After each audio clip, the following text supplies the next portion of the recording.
Ladies and gentlemen, as we welcome you to Cliff Cushman Field, my name is Adrian Cummings. Alongside me, Cooper Friggy, the man with the view tonight. Ladies and gentlemen, going to be a nice night for soccer here in the Grand Cities. Unseasonably warm, 85 degrees here. We're about 35 minutes or so, 40 minutes or so from our pregame show kickoff. Happy to have that on you as KNOX TV. Of course, my name is Adrian Cummings. I'll be providing your color commentary and your play-by-play tonight. Boys soccer, East Region matchup, Grand Forks Central taking on Fargo Davies in a critical late-season matchup. Again, this unseasonably warm 85-some degree day at the end of September here, and you'd swear we're in the middle of July. Looking forward to what should be a nice night of soccer here at Cliff Cushman Field. We'll be back with the pregame show.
The following is a presentation of KNOX Sports.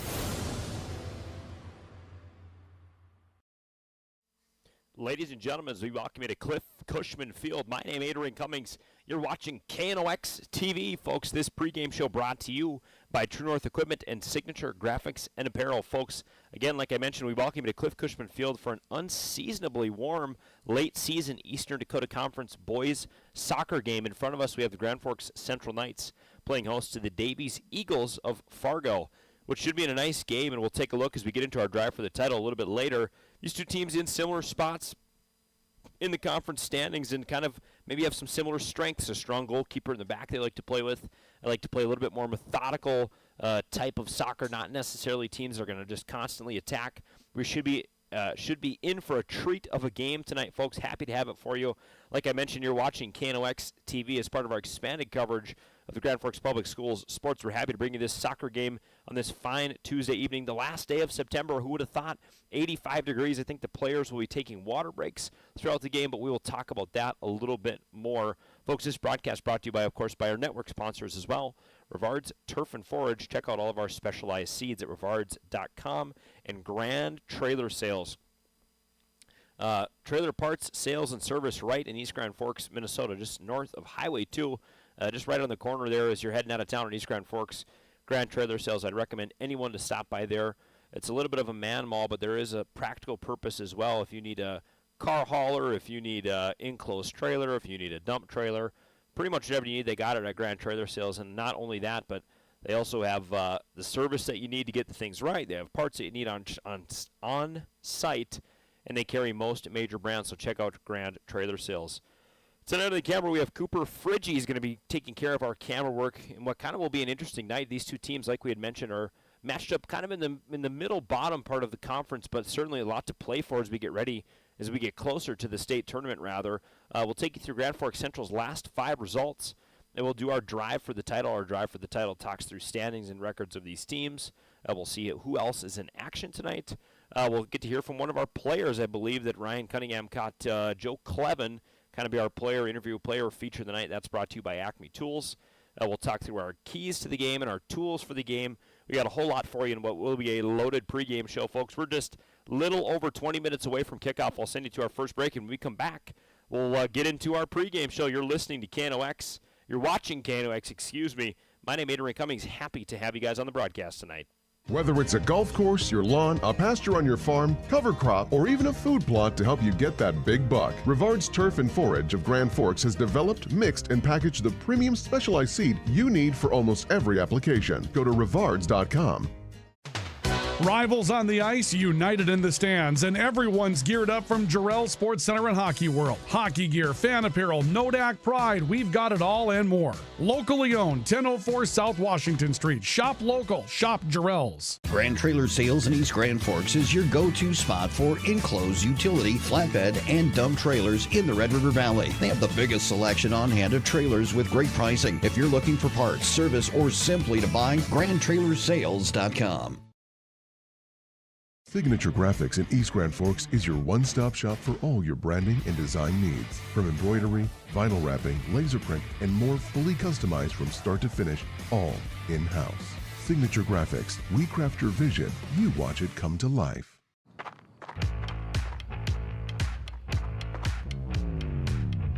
When you're in pain, you need more than just a doctor.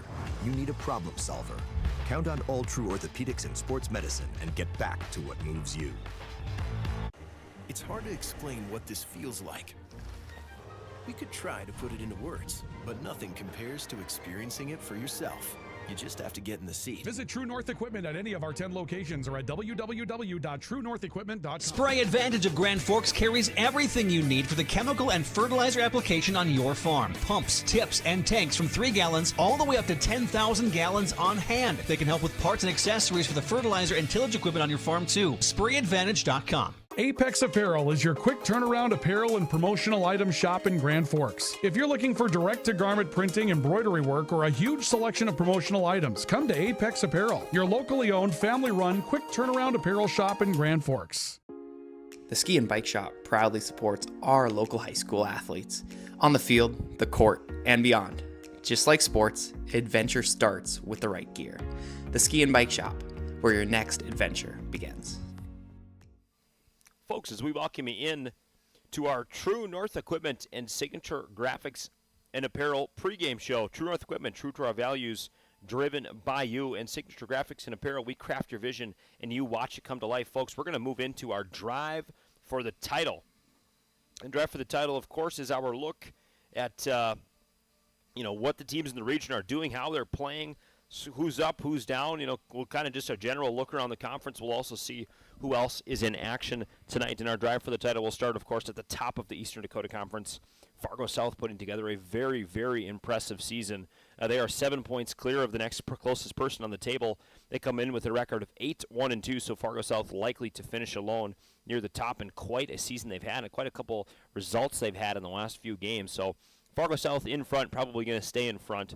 Then we kind of get to the other part of the pack, if you will, kind of the middle-ish. It's sort of kind of one contender up top, another two maybe sprinkled down, and then sort of another 3 or 4 or 5 kind of all within striking distance of each other. West Fargo Cheyenne has got our next best record in the Eastern Dakota Conference. They come in with an overall record of 6-3-1 with 19 points. Fargo Shanley right on their heels, 5-3-3. Also with 18 points. And Fargo Shanley is the team that Grand Forks Central beat 4-1 to secure their first conference win in nearly 3 seasons, just a couple weeks ago, actually. And we had the game right after that where Central ended up beating Fargo North by a score of 2-1 with some late game heroics. I'll see if I can't find some highlights for that game and maybe put them in a little bit later in our pregame show. But nonetheless, Fargo Shanley with 18 points on the table. Then you have Red River. They're at 4-5-3 on the season with 15 points, and this is kind of where the pack gets interesting because there's a handful of teams sort of in this 10 to 15 point range. Fargo Davies at 3-5-2, our opponent tonight. They have 11 total points in the season. Fargo North at 3-6-2. They also have 11 total points in the season. Then rounding at the bottom, we have Grand Forks Central and West Fargo both with 10 points. So it seems like there's sort of different tiers to this Eastern Dakota Conference standings. But fortunately, Central is within striking distance. I mean, their goal, of course, is to make the state tournament. They lost their game to Red River last week. That could have been very, very big. Obviously, would have won the Cushman Cup, but also would have really bolstered their standings to get into the state tournament. From what I understand, they got 3 games left in their season, so they certainly could potentially make it. But they definitely have some work to do. But tonight would be a very nice night, knocking off a team definitely further up than they are in the chain. And the biggest thing I would say, if Central is trying to catch Davies, which effectively they are, they could jump Davies tonight with 3 points in hand. So hopeful that that works out for the Knights this evening. Folks, this drive for the title is brought to you by KNOX Sports. KNOX TV, we're happy to have you guys on the broadcast. We are the sponsors for the drive for the title, also in action tonight. Fargo Davies, of course, playing here at Grand Forks Central. West Fargo is playing at Fargo North, and West Fargo is playing at Fargo South, and then Fargo North is playing at West Fargo Cheyenne, so a couple good matchups up and down the region. Folks, I'll send you to another short break. When we come back, we'll keep moving through this pregame show. You're watching KNOX TV, powered by Rivard's Turf and Forage and Grand Trailer Sales. Rust, salt, and time are the biggest enemies for a fuel tank. Never fear, because Grand Forks Welding is here to take care of your enemies for you. We not only fix or patch your tanks, but we can custom fabricate any kind of replacement fuel tanks or service unit. Go to grandforkswelding.com. Your family deserves clean, filtered water. High Plains Water offers Millennium Drink Water System, which delivers great-tasting water and also eliminates harmful impurities. Professionally installed and maintained by High Plains Water of Grand Forks. See them at highplainswater.com. Big Jim's Tire is the area's #1 farm and ag tire supplier, and with harvest here, you want the best. Best tires, best service, and Big Jim's will get it done fast to get you moving again. Big Jim's Tire, Grand Forks. Today, the PS stands for proper service for your home, farm, or business, which is what you'll get from the team at PS Garage Doors in Grand Forks. Whether you need a door fixed or just thinking about replacing what you already have, get your proper service at psgaragedoors.com. Nothing feels or performs better than a properly fitted golf club. Whether it's irons, driver, or putter, call us today for your free club fitting. For over 30 years, the Golf Center in Grand Forks has been your club fitting leader.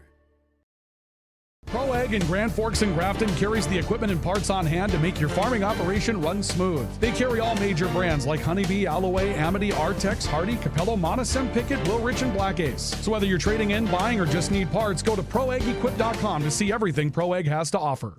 We very much take a lot of pride in our work. Customer service has always been our number one. We have the best materials. You're going to have the best people in the area to do the job. If you can dream it up, we can make it happen. Or head to gworkslf.com to get started. From tears in your car, truck, boat, or farm equipment seats to making boat covers or complete restorations of the interior of your hot rod, Finest Auto Trim in Grand Forks can make the inside of your rides look brand new. Big or small, Finest Auto Trim can cover it all. To get a quote, go to finestautotrim.com.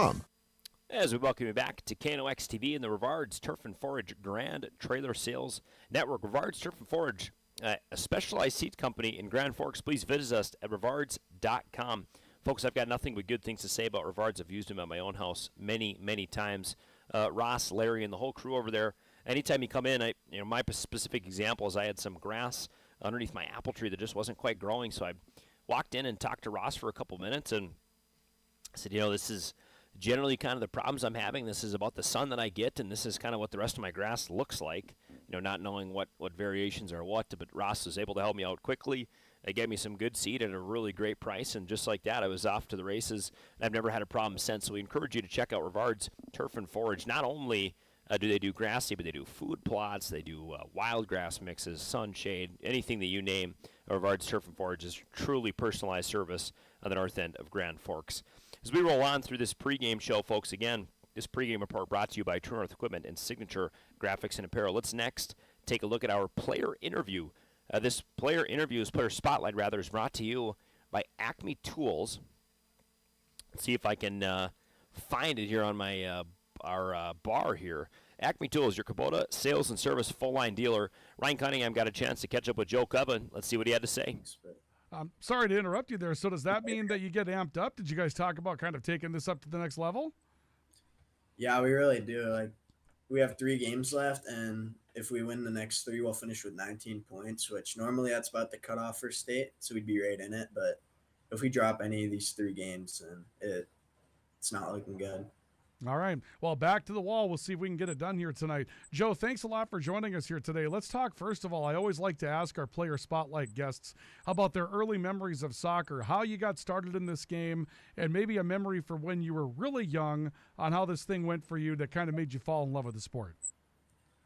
Well, I have 3 older kind of important for this. And they all went to Red River, and they all played soccer. So when I was a little kid, I would go and, sit on the sidelines and watch all their games, and sometimes I would go ball shag. I was also playing Sunflake too, in the fall and the spring. So I've been around soccer since I was a little kid. And I've always thought it was summer soccer was always fun for me, but I always really like watching my sisters play for their schools. It just seemed like a really cool experience, and it has been so far. All right. Well, we'll talk more about playing for the Grand Forks Central Knights coming up in a second, but let's talk about you in the classroom. Obviously, student comes first and student athlete. So when you're hitting the books, what is it that you like to study? What do you see as far as a path for yourself, Joe? This year, really, it's just been a lot of homework, really. Been working on my math a lot. He gives out a lot of homework. Normally, I'll just come home at 2 and then do my homework, then head to practice, and then normally I'm good. And if I have more, then I'll do it at night. But, Gotcha. Yeah, just stay on top of my stuff and not fall behind. It's been going pretty well. Absolutely. Well, keep it going in the right direction, obviously. How about when you're spending some time away from athletics and you're spending some time away from the classroom? Tell us what you like to do as far as spare time, some hobbies, fun things that you like to take advantage of. Me and the soccer team this year, we've all gone pretty close. And one of the main things we like to do is on a Sunday or just any random day we're all free, we'll all go to Splashers. We'll just walk in there and it's always fun. Get some pizza too. It's pretty fun. And we can bring the whole team there.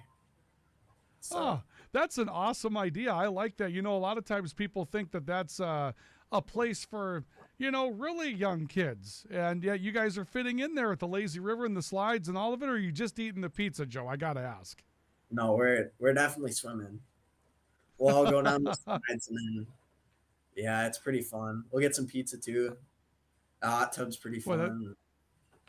That sounds like a good time. I like that. Well, let's wrap up with this. Tell us about what it means to you to play with the team that you're playing with right now and what it means to be a Grand Forks Central Knight, putting on that shield and being able to be an athlete for Central. It means a lot to me. Obviously, last few years, our soccer team hasn't been great, but me and the guys this summer, we really want to step it up, and we have. Like, we didn't have an amazing season, but compared to the last few years, it's, like, a lot better. Like, I think last year we finished with 2 points in EDC play. This year we're already at 10, and we have 3 more games to rack up points. So I think it's been a great season, and it's really great to, like, we put in a lot of hard work over the summer and last winter. It's really nice to see it pay off, especially when it's with my guys too, and everyone put in the work. It's really nice.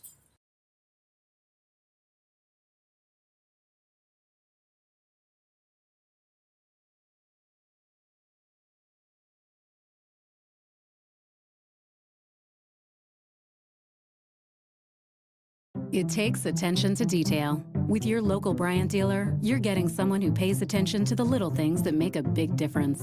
And to keep your family cool this summer, it takes Bryant. Connect with Thermal Air today, your Bryant certified dealer. In Grand Forks, it's about more than just where you live. It's about the people you trust when life happens. At Logan Karski State Farm, we're proud to protect what matters most.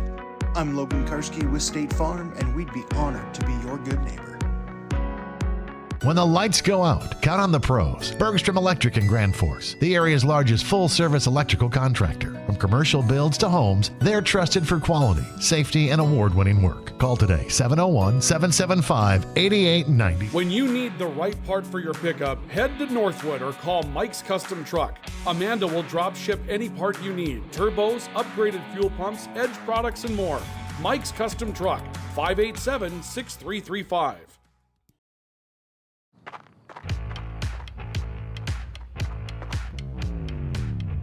When you're in pain, you need more than just a doctor. You need a problem solver. Count on All True Orthopedics and Sports Medicine and get back to what moves you. Hey, this is Pastor Paul. I'd like to welcome you to Hope Church, especially if you're a person that doesn't have a place where you hang out spiritually. We would love for you to come and experience hope and find God. Hope Church, 9, 10:30, and 6 p.m. on Sundays. For more information, you can check out gfhope.org. Pick 6 for $19.99, a perfect meal for two. That's gotta rhyme. Well, how about munching on Pick 6, my mouth going yap, yap. People always staring at my wings, they go flap, flap. Dave is so surprised because he didn't know I'd rap. Pick 6 meal for two for $19.99. H&S Electrical Services is proud to support local high school sports. From homes to industry, we deliver safe, reliable electrical solutions. Locally owned and operated, our skilled team ensures quality and service you can trust. H&S, trusted in your homes and business.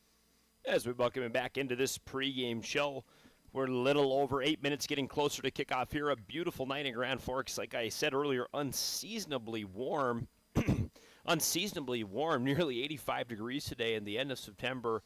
Really, really hard to complain about that. We had some kind of gusting wind coming out of the east as we were getting ready before the game, as we were setting up. I'm not sure if that wind is still subsiding, but that could be something to look at tonight as this game gets closer and closer to going live. Folks, Adrian Cummings happy to have you on this KNOX TV pregame show. Now let's take a look at our Logan Karski agency tools for the game. Logan Karski agency, he is your local State Farm agent here in Grand Forks, North Dakota. I know Logan personally. He provides excellent service, good personal care. Is a nice guy to get to know, and really, really is quite easy to work with. I'd encourage you, if you're looking for insurance around home, auto, life, anything they bundle and you save, Logan Karski, State Farm. Check out sfgrandforks.com. Our tools for the game, I'll do a little bit of a spin. I went down and did talk to the head coach before the game, head coach for Davies, Adam Haskins, that is, to give us a couple players to look for. We'll start first with the netminder in the back. Kenny Buer, he is the junior goalkeeper. In Coach Haskins' own words, he is a player to watch tonight for Davies. So we might have a little bit of a goalkeeper battle, as you see, of course, mentioned for the Grand Forks Central Knights is Ryland Dobrovolny, who is an excellent goaltender in his own right. So certainly maybe a battle of the keepers tonight. But Kenny Buer is someone to keep an eye on tonight, as he will likely be the backbone for this Davies team, and is probably got not his fair share of credit for keeping them in the position that he has thus far this season. Also for the Davies Eagles, Ryan Cunningham has got Thomas Lawrence listed, He is a senior midfielder. Look for him to distribute and really impact this game and spread it around. I mean, your midfielder is generally where you build from. He's the player that will control the pace of play. He helps keep other players calm, gets other players involved in the game, can stretch the field. So the midfielder is a critical position. And certainly if you're a coach in the Eastern Dakota Conference, when you have an above-average midfielder playing and distributing that ball, it only is going to help your team and your chances of victory. And finally, Easton Keller. I do not see him listed on my Fargo Davies sheet here, so I'm wondering if that might be a holdover from another game. We'll maybe flip that one on its head. Another player that Coach Haskins had noted out is Oscar Wu Perez. He's a senior forward.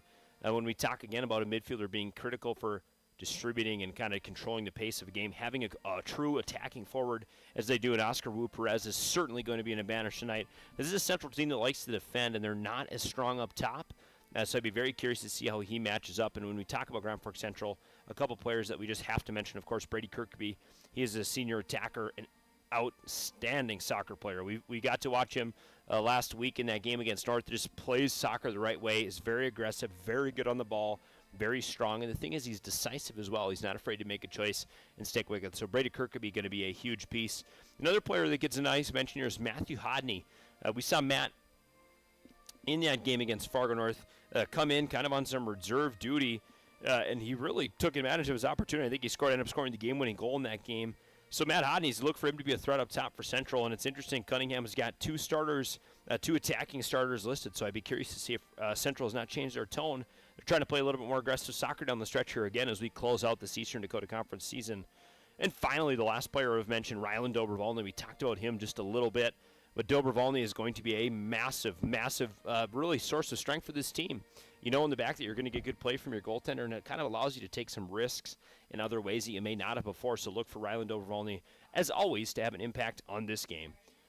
Folks, that is your tools for the game. Your tools brought to you by State Farm Logan Karski Agency. Give Logan a call or any one of his talented staff members for all of your insurance needs. And honestly, if you just need some good advice or you have a question you're not sure about, seriously, give the guy a call. He is so easy to talk to. He makes it simple. He's not trying to sell you anything you don't need. Please check out Logan Karski State Farm.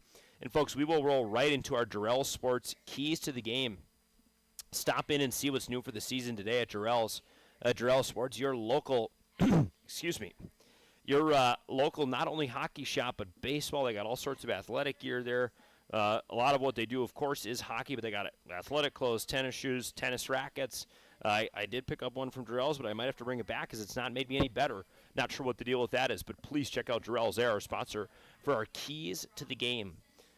Our keys to the game, folks, are pretty similar for what we see when teams match up against Grand Forks Central. Play physical, because this night's team is a little bit smaller, and put a lot of shots on Dobrovolny. This is kind of the formula that has worked. Again, we've talked about Central likes to defend a lot. They don't have a ton of attacking prowess, but they are a little bit of a smaller team. So look for Davies to try and play physically and really put the ball on frame as much as they can against Dobrovolny. That seems to be kind of the recipe for success that we have seen other teams play. And for Grand Forks Central, own the midfield. Be dangerous in the middle. Control the pace of play. The entire game is built from the middle third. Do what you can tonight to build from the middle.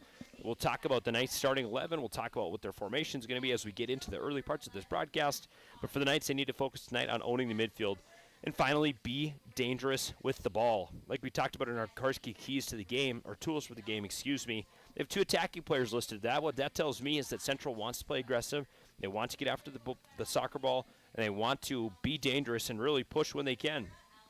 So for Central, tonight you have to own the midfield and be dangerous with the ball. Folks, we'll send you to our final break, and when we return, we'll have Eastern Dakota Conference Soccer here from Cliff Cushman Field. Rust, salt, and time are the biggest enemies for a fuel tank. Never fear, because Grand Forks Welding is here to take care of your enemies for you. We not only fix or patch your tanks, but we can custom fabricate any kind of replacement fuel tanks or service unit. Go to grandforkswelding.com. Your family deserves clean, filtered water. High Plains Water offers Millennium Drink Water System, which delivers great tasting water and also eliminates harmful impurities. Professionally installed and maintained by High Plains Water of Grand Forks. See them at highplainswater.com. Big Jim's Tire is the area's #1 farm and ag tire supplier, and with harvest here, you want the best. Best tires, best service, and Big Jim's will get it done fast to get you moving again. Big Jim's Tire, Grand Forks. Folks, as we welcome you back here, we got a little bit of work to do on our scoreboard as we're all sort of jumbled up here. As we welcome you back, my name is Adrian Cummings. Alongside me tonight, Cooper Fridgie. Cooper will be running our camera and keeping us on the action tonight. We're happy to have him on the broadcast. He's got involved in our sports department over the last couple months. He's been really, really critical in our pregame prep, oftentimes guiding our pregame media meetings. But Cooper's got a little bit of a different role working the camera tonight. We're happy to have him on the broadcast, and we're happy to have you. Folks, our pregame show was brought to you by Signature Graphics and Apparel. We craft your vision, and you watch it come to life. And True North Equipment, true to our values, we are driven by you. Very quickly here, we will take you through our Forks Fence Company, powered by Greenworks, starting lineups for both of these teams. We'll do our best to wait for this game to start, then kind of as these teams maybe feel the initial punches and feel each other out, then we will probably take you through that those starting lineups as Davies wins a toss here and sends a big boot deep, and they've got a streaking player very quickly. Davies really, really trying to play aggressive as they put one in the back of the central net early. As we'll take another look at that one, folks, that replay brought to you by American Family Insurance, Tyler Nagel Agency. You just see Davies drops the ball all the way back to the goalkeeper, puts it up in the air as quickly as they can, and this one I believe actually might be fielded by Joe Clevin, but sneaks past the goaltender and just trying to poke it out. What ends up in the back of the Knights net, so they're going to be playing from behind tonight, folks. Is that Davies strikes very early. I think that'll be technically credited as an own goal. As we get a clock stoppage here. I didn't realize the clock stopped on goals here, as we'll now wait. So with just 20 seconds into this game, Grand Forks Central is going to find themselves playing from behind as Joe Clevin taps in an own goal. And I'll do my best here to just get that scribbled down. Nice part about working with the partner is you kind of get a bounce off them and let them do some of the paperwork. But tonight it's just me.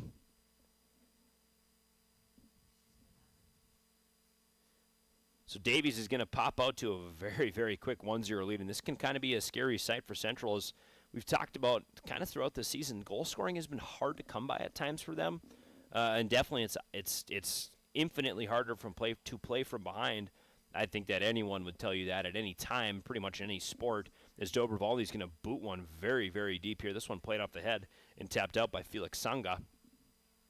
Played through to the midfield, and with it now on the far side, I believe that's Lucas Weber going to work with it, and this one's going to get cycled all the way back. So you see what Davies maybe wants to do early. They are just going to let these balls go pretty much as far and as long as possible. They just want to stretch Central out early, try and maybe tire them out as Dobrovaldi is going to boot another one. Gosh, man, it's a pretty kick. We could get used to watching that all night long. So we got a foot race in the corner here. Chrisman is going to chase that one to the corner, and Sanga's just going to kick this out of bounds. So Chrisman's going to get ready for a throw-in. Rather, coming up to take this throw is, I believe, so we get a correct number here. I believe that is Dalvin Samuel. Samuel's going to throw this one in short side of the box. Going to bounce off the chest of Hodney. Get poked near the end line, but they're still going to fiddle around with it on the near side of the box. Taking that one on his feet, but not able to do much with it is Hodney. Correction. I got a misnumbered here on my starting lineups. I haven't even been able to get through them yet. Folks, those starting lineups brought to you by Forks Fence Company, powered by Greenworks. We'll take you first through the starters for the visitors on the scoreboard. Your Davies Eagles, Fargo Davies Eagles. They are 3-5-2 on the season, currently sit with 11 points in the Eastern Dakota Conference. Grand Forks Central looking to jump above them if they can, but certainly would need a win here, and they have to reverse an early own goal. So Central's got their work cut out for them tonight. Starting for the Eagles, first defensively, we'll work our way from bottom to the top numerically. We're thankful that most of these do line up in number order. Starting all the way back, the goalkeeper, number 99, Kenny Buer. He is a junior goaltender and one of the best in the Eastern Dakota Conference. Certainly is built on a very nice season this year and will have plenty of opportunity to do so next year as well. We'll start in the back, senior defender number 4, Felix Sanda. Senior defender number 5, Ashrafuddin Ibrahim. He is a junior. Moving into the midfield now, we'll go through the rest of the defenders. Number 14, junior Jaden Christensen, as Central gets an opportunity way deep in the box here, but just unable to capitalize, led a little bit too far. But Central showing that maybe they have some attack in them. Certainly encouraging for head coach Austin Englerth. Number 14, Jaden Christensen. And finally, the final defenseman, number 16, Alfonso Barkun. So your defenders for Davies are going to be Sanga, Ibrahim, Christensen, and Barkun. Working down through the midfield, Number 11, Harry Metzger. He is just a sophomore out there, so very impressive to see him starting at the varsity level. Number 13, Christian Nelson. He is a senior forward midfielder, but I believe we're going to have him playing forward tonight. Number 21, Isaac Only. So again, that midfield, that middle level for Fargo's Davies is number 11, Metzger, number 13, Nelson, and number 21, Only. I'll make sure I get this right here because maybe I'm running out of players here. Finally, kind of the real players to watch, the strikers, the men that are going to do their best up front to put goals in the back of the net. Number 12, Oscar Wu Perez. Number 13, Christian Nelson. And number 17, Joseph Gettings. And number 18, Easton Keller. So again, your total starters for Fargo Davies, again, starting in the back, Kenny Buer, Sanga Ibrahim, Metzger, Wu Perez, Nelson, Christensen, Barkoon, Giddings, Keller, and Only. And again, those starting lineups brought to you by Forks Fence Company, powered by Greenworks. As these teams jostle the ball around in the midfield, Davies has had a handful of really, really nice touches down from the chest, just something I've noticed. I played soccer, and I know how hard that can be, how much time they must spend intentionally in practice, and taking those balls down is working in the corner now. Is Crispin, nice little job to steal that ball away. He's going to work in the far corner. Looks for an outlet, decides to cross this one in. Low cross comes in, tapped off the foot. This one's going to head out of bounds quickly to the sideline. Booting that one away is Sanga. And the Knights have another opportunity here. Dalvin Samuel is going to throw this ball high. Gets popped into Crispin. Crispin, nice feed to the center. No one waiting near the top of the box. So this one gets cleared. Clevin gets a foot on it and jostles it back in. This will be a Davies throw. Now, starting for your Grand Forks Central Knights, their starting lineups, we'll just go straight number order straight down the top. Knights, you're going to play a 4-3-3 diamond tonight. What that does is it drops one midfielder back to sort of cover a little more defense, and two more midfielders kind of to spread and distribute, but might leave the middle of the field open. Then a center attacking midfielder to get all the way up and kind of wreak havoc as much as they can. Probably going to be your most skilled player playing that cam role, someone that can distribute and attack aggressively. You know, based on the way the Knights are lining up, at least at this moment, I think that's Brady Kirkeby. It's kind of where it looks like he's slotting out, but that sort of remains to be seen. So we got some play on the near sideline here. Davies going to kick this ball up and around to themselves.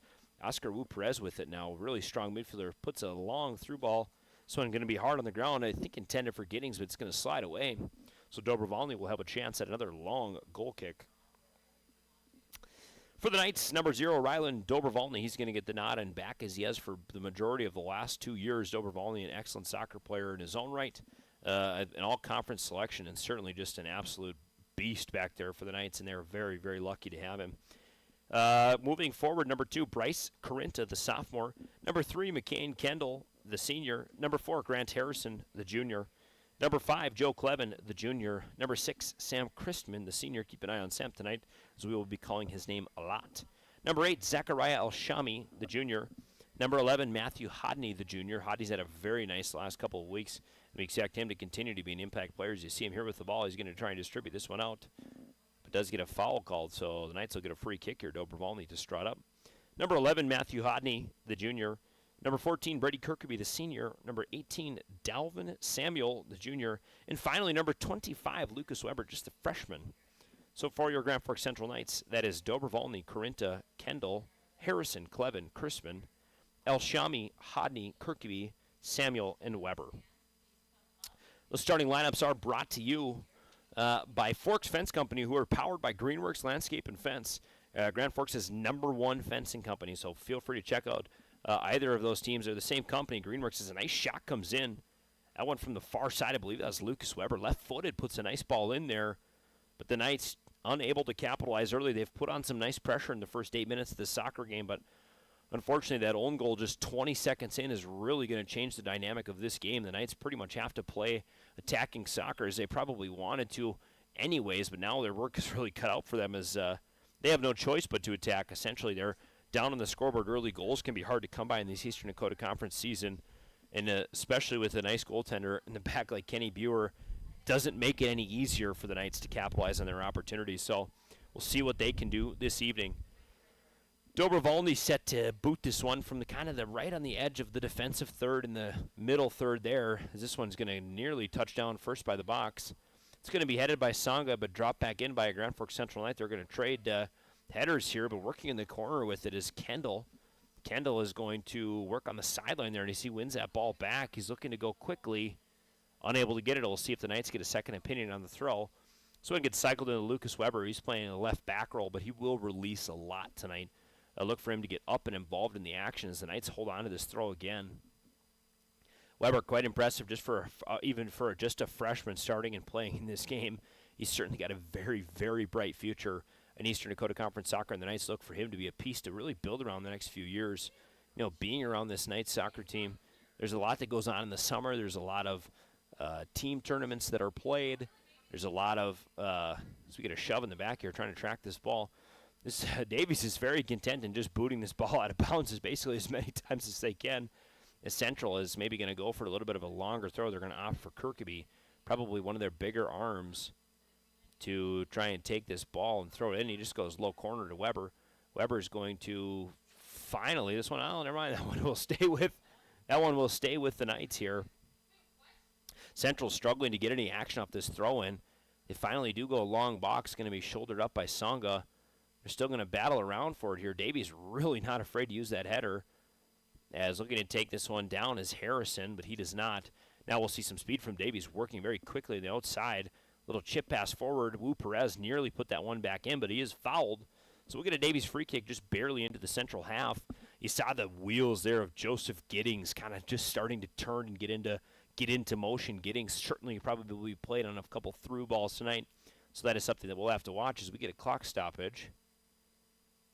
And I don't know if this is a water break or if this is a substitution. It doesn't look like there's any subs ready to go.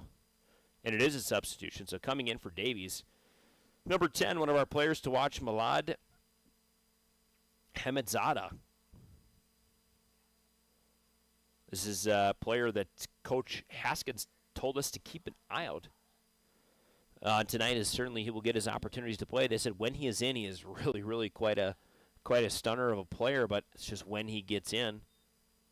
This game's set to get going once again. Knights going to defend from the outside of their box, booting this ball ahead and clearing it, I believe, is the Knights midfielder. Central going to win this foot race with that one, playing it off his knee is McCain Kendall. Kendall's looking to command here as Harrison taps forward a big header. Central, you see the hops there of Sam Crispin. We saw that in last week's game. Just very smooth with the ball, very good touch, very, very confident with the ball is hit at his feet. Wu Perez is going to really play and take a physical toll against Lucas Weber as him and Perez are going to battle here. Lucas Weber playing on two guys down there in the corner. I think that's number 17, Giddings, and number 12, Wu Perez. So he's really working there. Weber's got his work cut out of him again, just a sophomore, matching up on two seniors there. So you're showing kind of what this battle-tested Knights team really looks like. This ball is thrown in and nearly batted immediately out of bounds, but Davies does hold on to it. Central is going to clear this one up. And this final touch by Davies, so Songa just unable to corral that one. Davies will boot this one out.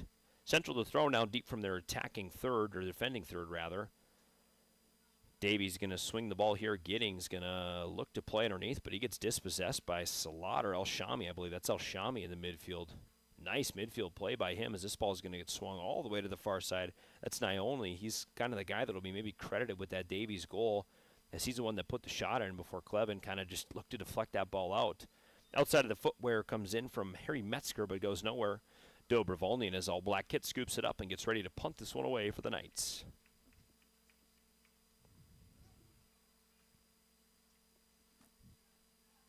We talked about a little bit of that wind that's been filtering through tonight, folks, and neither of these teams have really played the real, true, deep long ball. Central's got a nice opportunity to attack here. That ball nearly threaded through for Sam Crispin, just a hair too short, but it was a nice-looking play. As Crispin nearly plays that ball ahead. With the throw now, Dalvin Samuel, as we're going to get a sub for the Knights. And we'll see who that is to be.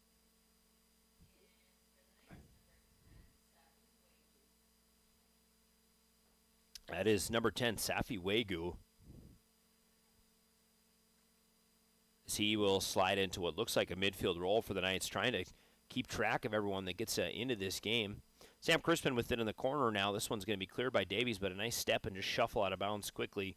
Good decision by Bryce Corinta, just a sophomore playing back there on defense. But a good decision for him just to bump this ball out of bounds as Davies moves quickly. and throws it in.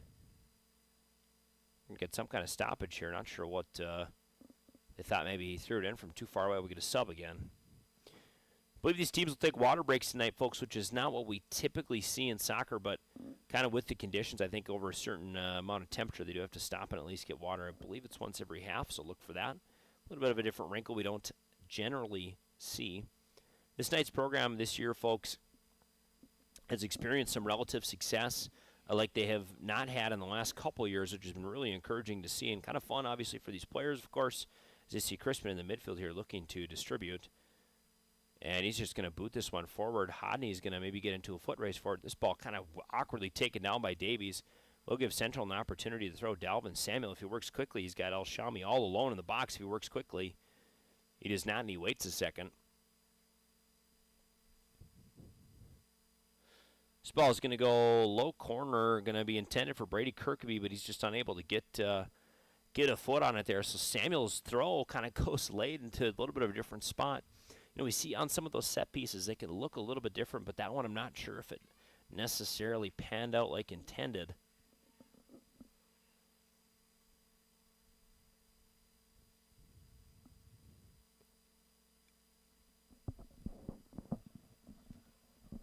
Playing quickly now is Davies up the far side wing. Archie Monger with it now. Monger's going to let this one roll, and Dobrovolny's going to let it go past his net. And he's going to get ready here to boot this one away. He just goes quickly and plays underneath to Lucas Weber. Weber's maybe going to try and catch Davies in a little bit of a daze here as Weber dribbles quickly past his man. You see some speed there, but some nice catch-up jets from that Davies attacker. I believe that's Metzger. As Weber's going to get dispossessed on the far side, and they're going to look to turn this one in very quickly. With it now is Barak Raji. And working in the far corner and not giving up on this ball, nearly taking it all the way to the corner is Monger. So Davies really playing aggressive attacking football, folks, and we saw it work for him early. Knights do have a hole to crawl out of in this game, and they got to work hard, and they've played some good soccer, but just kind of not been able to connect in that attacking third. I think for the most part they have owned that middle third of the field, but have just yet to find success in that deep attacking very end of the field here. With it now for a corner kick is Fargo Davies. This ball is going to be served in low into the front of the net. Two-man foot race. If we can win the race there, we do not. This ball gets shuffled back inside. Grant Harrison with it, playing a little bit of kick around. No one's really able to grab that ball, but Brady Kirkby does. He's got a man releasing. I believe that's McCain Kendall. He's got to get the ball to Kendall. He works inside. Kirkby, big, strong body. He'll play this one inside.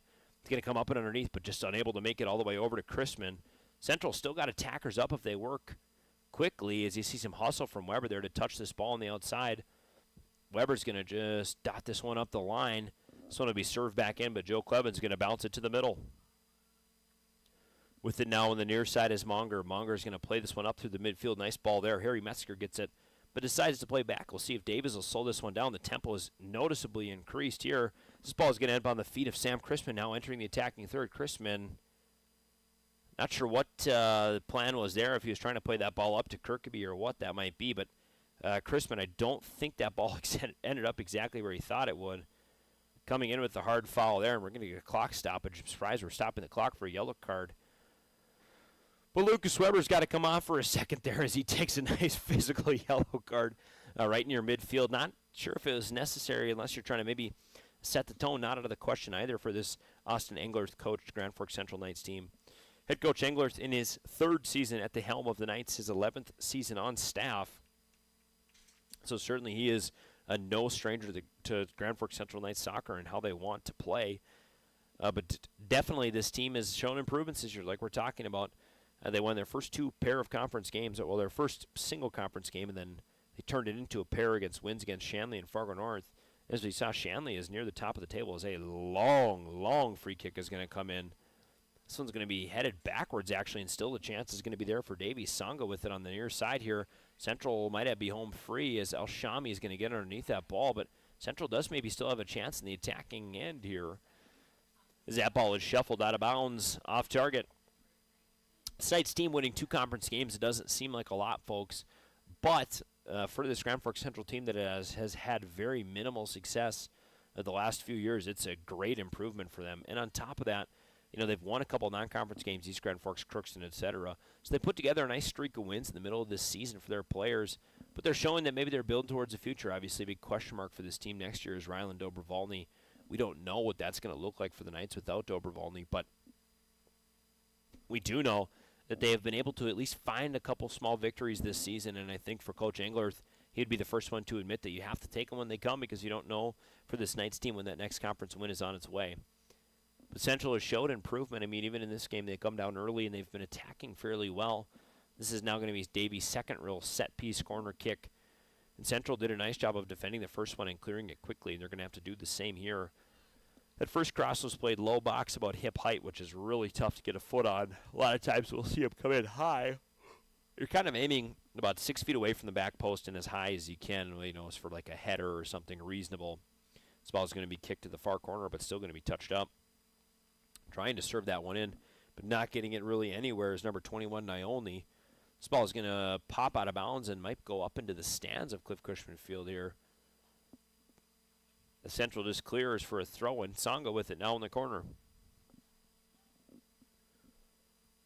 Touching this ball up and sort of playing around with it. This one's finally going to be trying to clear back to the midfield, but they're wanting to play volley soccer right now, and I guess that's okay. With it on the far side now for Central. I believe, as I'll try to get some names and numbers here, I'm trying to reference my sheet as best I can, but as we've had some subs come in, makes it just a hair harder. Hemitzada with that ball from Davies, and he cycles it back. Delvin Samuel boots it out of bounds. Felix Songa going to get ready to throw this ball in right near midfield. He does. This ball checks nicely to Brijesh Rai. Songa forgets the ball behind him there, just slips out of his wickets, goes a little bit through him, and Central's going to work now in the midfield, trying to get this ball back. Davies has had a nice couple minutes of sustained pressure, and Central has got to do a better job of just making something happen with these possessions. As you see, Davies will throw in, and Central has just done nothing really to win that first touch. So what can they do to try and win that first touch? And you see this one cycles all the way through back to Dobrovolny. Maybe a good start is getting the ball probably in your strongest leg, strongest player in your team, Dobrovolny. So he's going to boot this one deep. This one doesn't turn out exactly probably like he hopes. Nice chest touch by Davies there, but this one's going to be grabbed. Nice little move in the midfield there by Salad. But his pass does not find the feet of a Knight. This one's going to be very near the sideline, working to keep this one in. Is Archie Munger, We've got a star next to his name as someone to watch tonight. When he has got in this game, he has been an electric player. He's been an electric player for Davies. You see it there on the sideline. Very, very nice touch on the sideline. So we have a couple subs now going to come in for Grand Forks Central. I believe that's number 11, Matthew Hodney. Also looks like number 17, Zachariah Mohammed.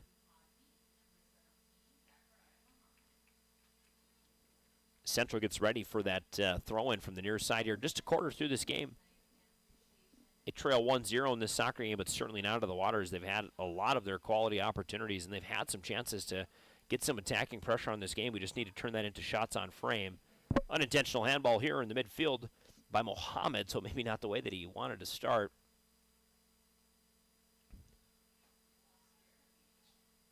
Going to serve this ball and kind of doing a low switch cross is Hemitzada. Working up the far sideline, I believe that's Giddings. He's going to play this ball into the corner. I believe that's Wu Perez, if my numbers are correct. Wu Perez goes to clear. It might not be. That could be Hudson Lura. Trying to check my numbers here as best I can, folks, but this press box does get to be high up there. Folks, we're happy to have this broadcast for you tonight. Could not do it without our network partners and all of our sponsors that we mentioned this evening. Rivard's Turf and Forage, your Grand Trailer Sales, they are our network partners, the ones that we depend on the most for our support. And then, of course, a litany of other sponsors. If you look at the top right corner of your screen, you'll see a kind of a rolling list of people that support our program, not only just KNOX in general, but specifically KNOX in our sports program and what we're trying to do here. We're hopeful that we'll be able to put fans in touch with games they might not have got before, whether it's grandparents or mom and dad or friends and family out of town. Anyone that we can, we want to connect with the great role of local sports, and we're happy that we've been able to do that now over the last few seasons as this thing has kind of grown and taken on some popularity of its own. We're certainly thankful for our partners. We'll also hear a number of live reads and see some video ads throughout the broadcast. We encourage you to check out those partners as you can, and a number of them I do personally do business with. I can't speak to each and everyone's character, but if they're operating in Grand Forks, and they have been for quite a while, I'd imagine that they're probably pretty darn good folks, and we encourage you to check them out, as they're the ones that enable us to do this. This broadcast brought to you, of course, at Cushman Field. A little bit of a kind of a nice, hot summer, if I dare say, summer day. It'll be October 1st tomorrow, and I think 85 is in the forecast for tomorrow. So some wind kind of blowing through here, but just definitely a little bit of a pleasant surprise and change in weather for us here in the greater Grand Forks area. I expect we'll have a cold winter, but don't worry, KNOX TV will be warm, and it'll be live at home if you just want to stay in and do whatever you got to do. So it looks like we're not going to get a stoppage for water halfway through this one. They did in the junior varsity game. I'm not sure what the differentiation is, but nonetheless, we'll play on. With it now in the midfield is Davies. That ball gets cycled to the far side, but unable to find feet. McCain Kendall's going to look for a deep throw in his defensive end. As he goes 2 hands over the top. Nice throw for kind of a smaller frame guy. Nice chest takedown as well. As this one gets dispossessed. This one ends up in the box on the foot of, I believe that's Giddings. Correction, Raji. Raji with it dancing around, but Central's able to dispossess and just shuffle that one to the corner. Now here we see Giddings coming up, getting ready for a throw-in. Kind of have a feeling maybe we know that his body type, big, strong, physical player. I saw him down there in the tunnel before the game and just looks a little bit bigger than some of the other players. And we talked about Central having to match the physicality. A lot of times you do that through skill. With the ball at his feet now, Matthew Hodney working through that middle third. Hodney is one of their most skilled players on this Central team as a low ground cross tries to get played in. Central with an opportunity here with it now. Near midfield, that's number 9, Lawrence. Correction, that's Odaragu for Central. I looked at the wrong sheet there. Central's got to find some options. Joe Cleven's going to bat this one forward quickly. The touch is missed. Touch is missed again by a Central defender. Is missed by a Davies defender. Central could have turned and played through, but decided to go quickly. This crossing ball is going to be headed away by Salad. Nice play there. But Davies maintains possession now, working into the attacking third. Near the middle of the field, nice streaking ball up and underneath, but that man is going to be offsides in it. As I was watching that play developed, I thought, man, he looks like he is, it's tough because Monger has got some really good straight line speed. I just was curious if he was able to beat him one up, or if maybe he'd got an extra step, and they say he got an extra step, so he took off a little quick there. This through ball is going to be played nicely by Grand Forks Central, but just a hair too strong. Unable to get to that one is Mohammed. Service ball coming in from Odaragu. Touchdown now and tipped forward by Grant Harrison. Central has kind of been trading kicks in the midfield, just unable to really get anything. You're going to need to find someone who can really distribute this ball. Hodney with the ball at his feet. He gets pushed away, punching that one away, and moving now quickly is Nyonli. With it in the midfield is Monger. Monger is going to cycle all the way to that far side. Wants to dance around with the ball, but Salah does a nice job of just pushing that ball away from him, and he gets it back here. Central with the chance to go. Let's play a through ball here. Unable to get that one. Actually, it's going to be a slide tackle. Unintentional handball, no call. But this one will be reset now back into the Central zone. So Central's had some opportunities to play quickly, but they just have to thread that through ball and really get the play going. This one's going to be chipped up and over. Nice move by Grand Forks Central there. Stepping to it in the midfield is Harrison. No second touch, as that one was booted strong. But Hodney, now this is some sustained pressure from Central. Hodney with it on the sideline. He's going to turn and burn. He's got a chance to serve a ball, and Central's got to get inside. That one's going to be just booted away, and it's going to be good for a throw-in. You see Central there finally sustaining some good attacking pressure. How can we keep that going? Now, you can't maybe empty the tank all game long, but certainly some nice solid pressure from Central there, and kind of maybe some threat of scoring.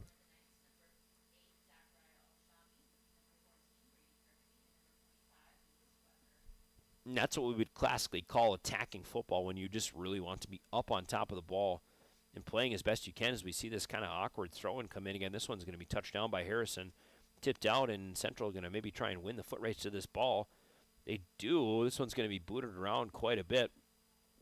Finally going to be touched by Corinta. Corinta tries to take that one down with his chest. Just a smidge too strong, so Davies is going to get the throw by midfield.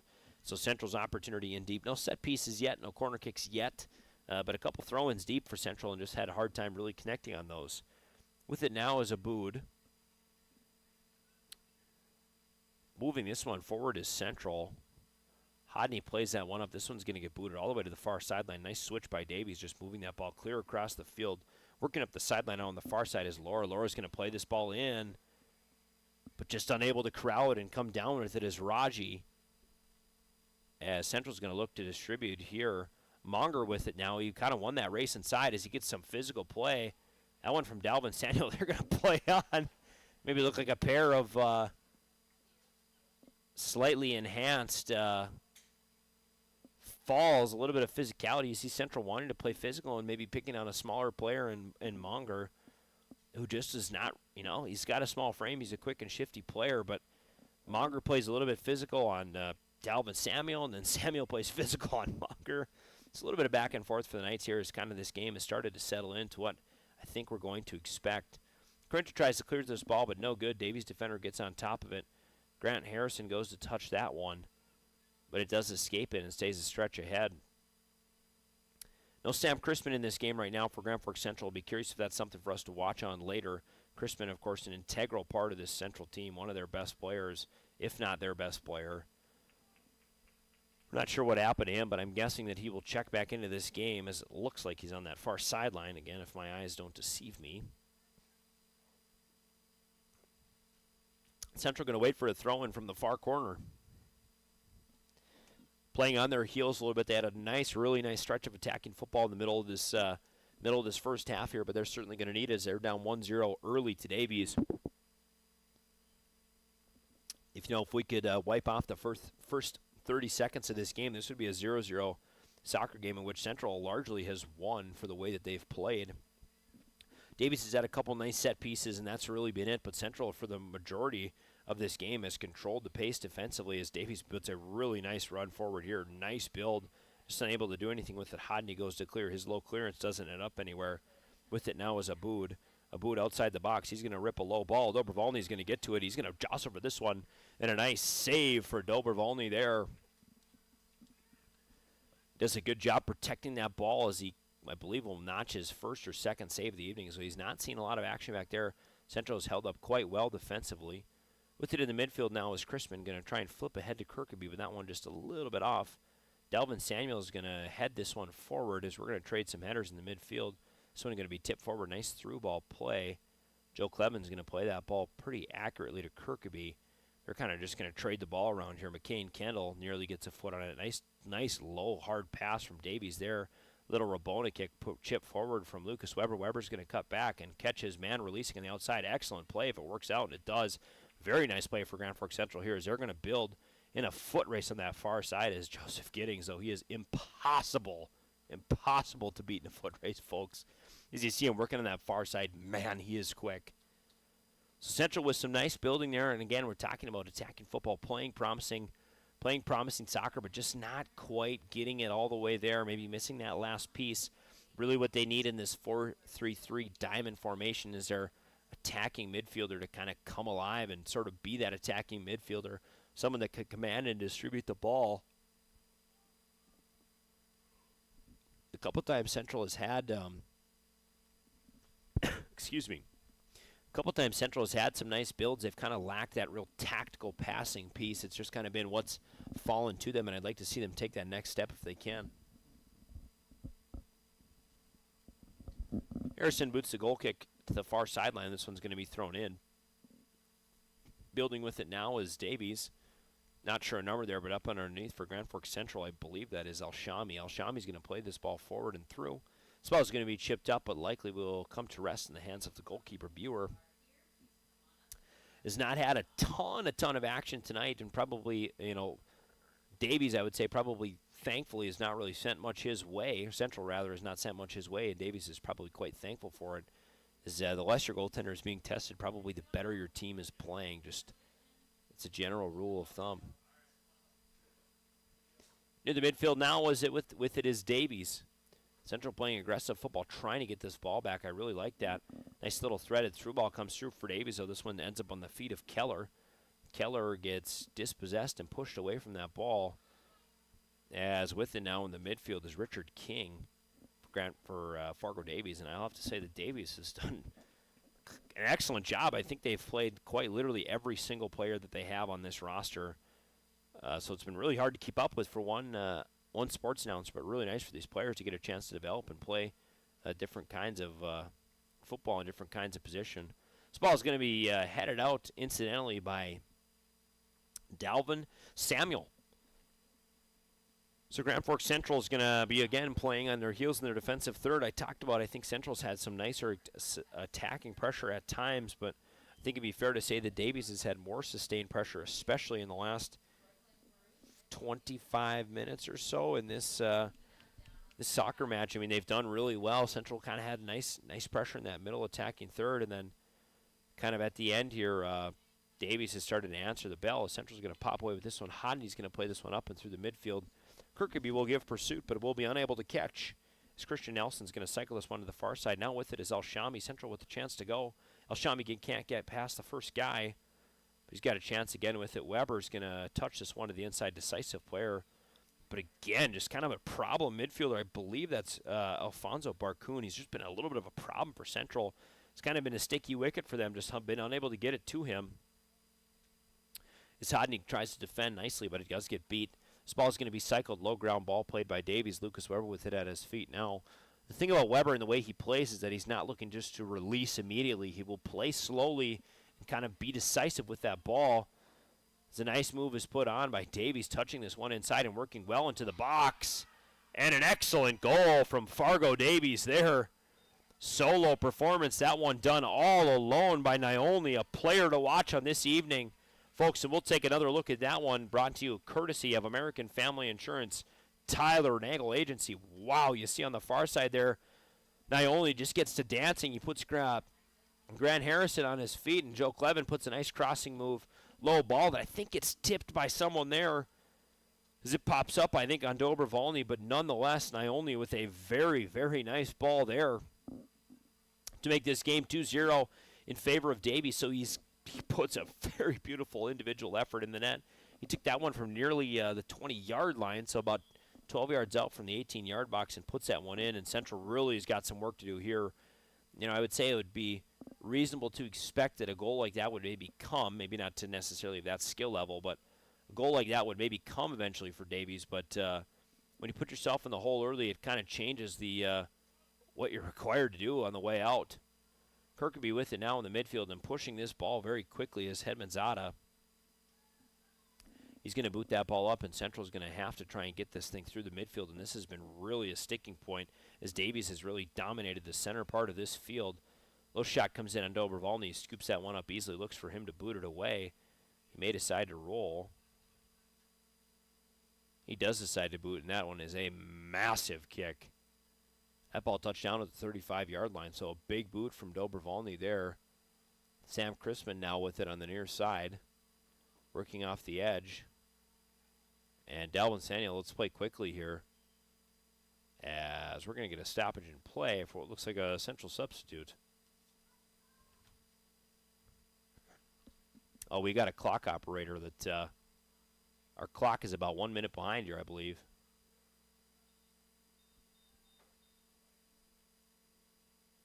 We've got 4:30 now on the clock, so we're somehow a minute behind on this one. Not exactly sure what happened there, but we'll do our best to catch up, but our game clock might be just a smidge off.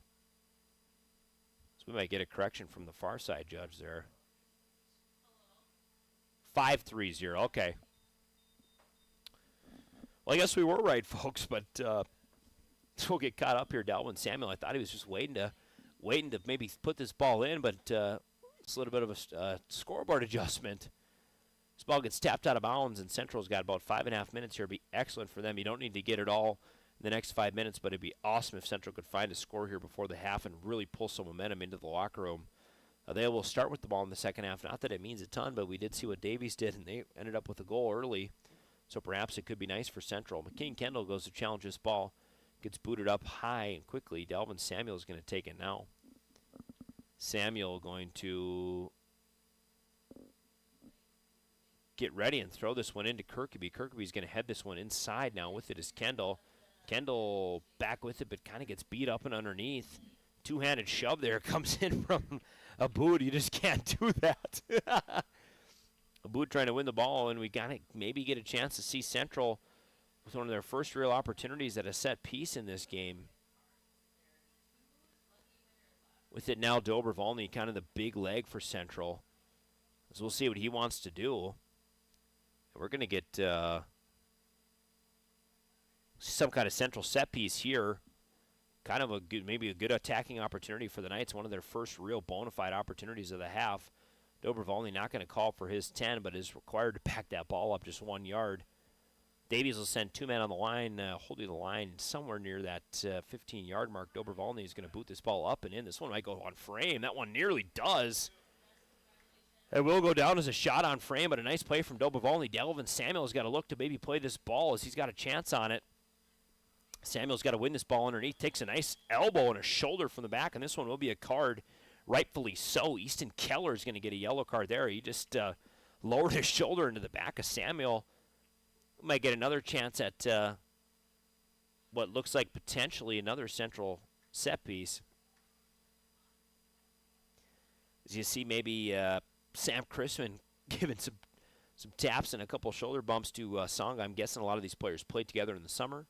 Tri-City Storm, I think that team, maybe that's in Sioux Falls, I can't quite remember now, but there's some traveling soccer teams in the area, and I think a lot of these players, kind of the best few players from each team get to play together in the summer, so very cool experience. Similar to Grand Am or AAU basketball, what you'd expect. Dobrovolny's going to boot this ball in from near half. This ball played really nicely to the far side of the box. It's going to be played back in. This one could end up if it's on frame. You got a foot race to the corner there as Hodney is unable to win that race. Grabbing it quickly is Buer. Does a nice job. I thought that one was on frame from my angle, but it was not. Final 3.5 minutes here of this first half. It's gone by quickly, folks. You're listening and watching KNOX TV, Rivard's Turf and Forage, Grand Trailer Sales Sports Network. My name is Adrian Cummings. Keeping us on the action is Cooper Fridgie. Cooper does a nice job on the camera. He's gotten more involved with our sports program, like I mentioned earlier. He may come up and join us for the halftime show. We're not sure what his responsibilities are or what he's got to do for the sports program. Cooper's been a nice addition for us, and we're certainly happy to have him. We're happy to have you on the broadcast tonight. We appreciate you listening, and we encourage you. Oh, wow, Dobrovolny boots in a long ball. I would hate to be the migraine that Christian Nelson is going to wake up with in the morning after playing that ball square off the crown of his head. I can't imagine that feels very good.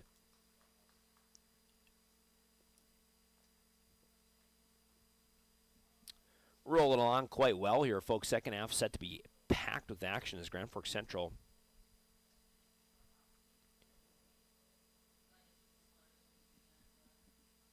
these teams will trade the ball a little bit.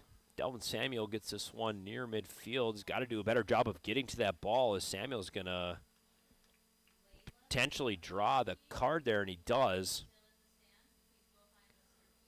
You'd like to see Samuel maybe just play aggressive on that ball and pass over some of the theatrics and play a little bit of aggressive football, because what happens now is you get a nice long free kick, but this one ends up in no man's land. Just playing a little nonchalant with the ball, it looks like right now, and that's certainly not the position that Central's in, trailing 2-0. Our halftime show, folks, will be a little bit different because it's soccer. We use it as an opportunity to catch up on some of our ads that we might have missed as we take you through 40 minutes straight of action here. So the halftime show will be a majority of ads. I'll jump in the middle and kind of provide the scoring summary as best I can. But other than that, we'll probably get a majority of ads, and we'll talk through sort of what we need to see in the second half, early on in that second half as we start. So we wind down now near the final minute and a half, and we should get one Central goal kick here.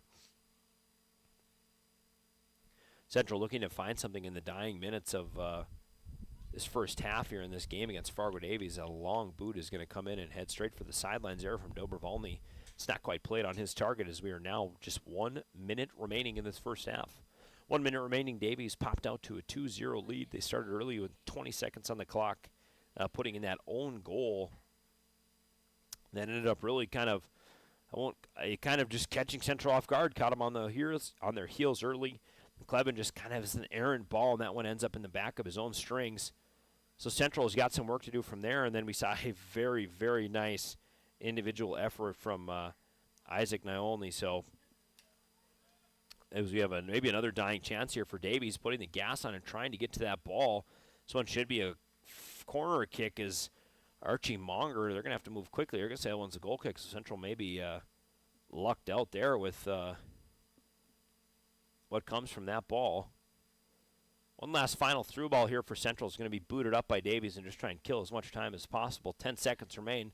This one heads straight back, and we'll get one final boot away from Dobrovolny, and he'll probably keep it at his feet.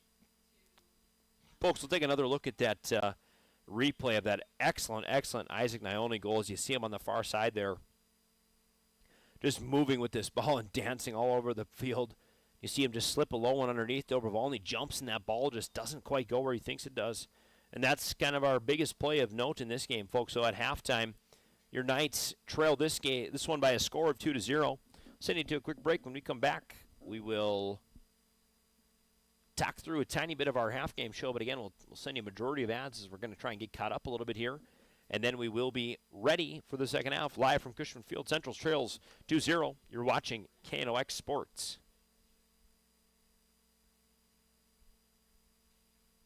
Open all year round to the public, Eagles Crest offers space for holiday parties and family get-togethers. And of course, daily specials, appetizers, and all your favorites, including Sunday brunch buffets. Come in for the view and delicious meals at Eagles Crest Grill. Whether it's a golf course, your lawn, a pasture on your farm, cover crop, or even a food plot to help you get that big buck, Rivard's Turf and Forage of Grand Forks has developed, mixed, and packaged the premium specialized seed you need for almost every application. Go to rivards.com.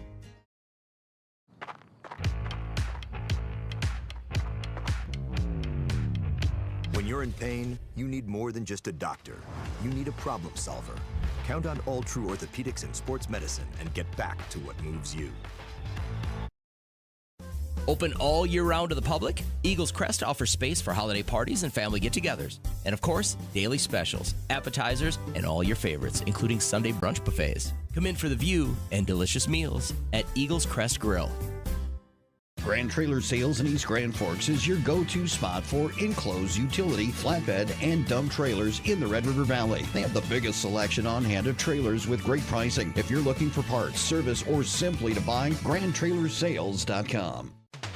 Rivals on the ice, united in the stands, and everyone's geared up from Jarrell Sports Center and Hockey World. Hockey gear, fan apparel, Nodak Pride, we've got it all and more. Locally owned, 1004 South Washington Street. Shop local, shop Jarrell. Whether it's a golf course, your lawn, a pasture on your farm, cover crop, or even a food plot to help you get that big buck, Rivard's Turf and Forage of Grand Forks has developed, mixed, and packaged the premium specialized seed you need for almost every application. Go to rivards.com.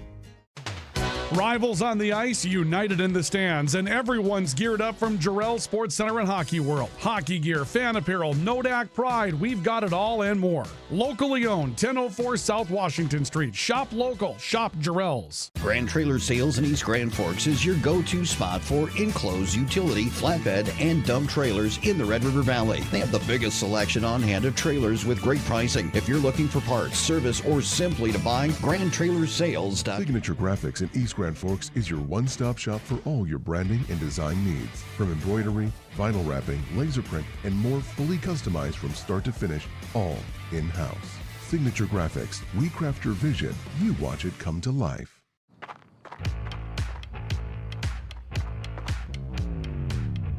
When you're in pain, you need more than just a doctor. You need a problem solver. Count on All True Orthopedics and Sports Medicine and get back to what moves you. It's hard to explain what this feels like.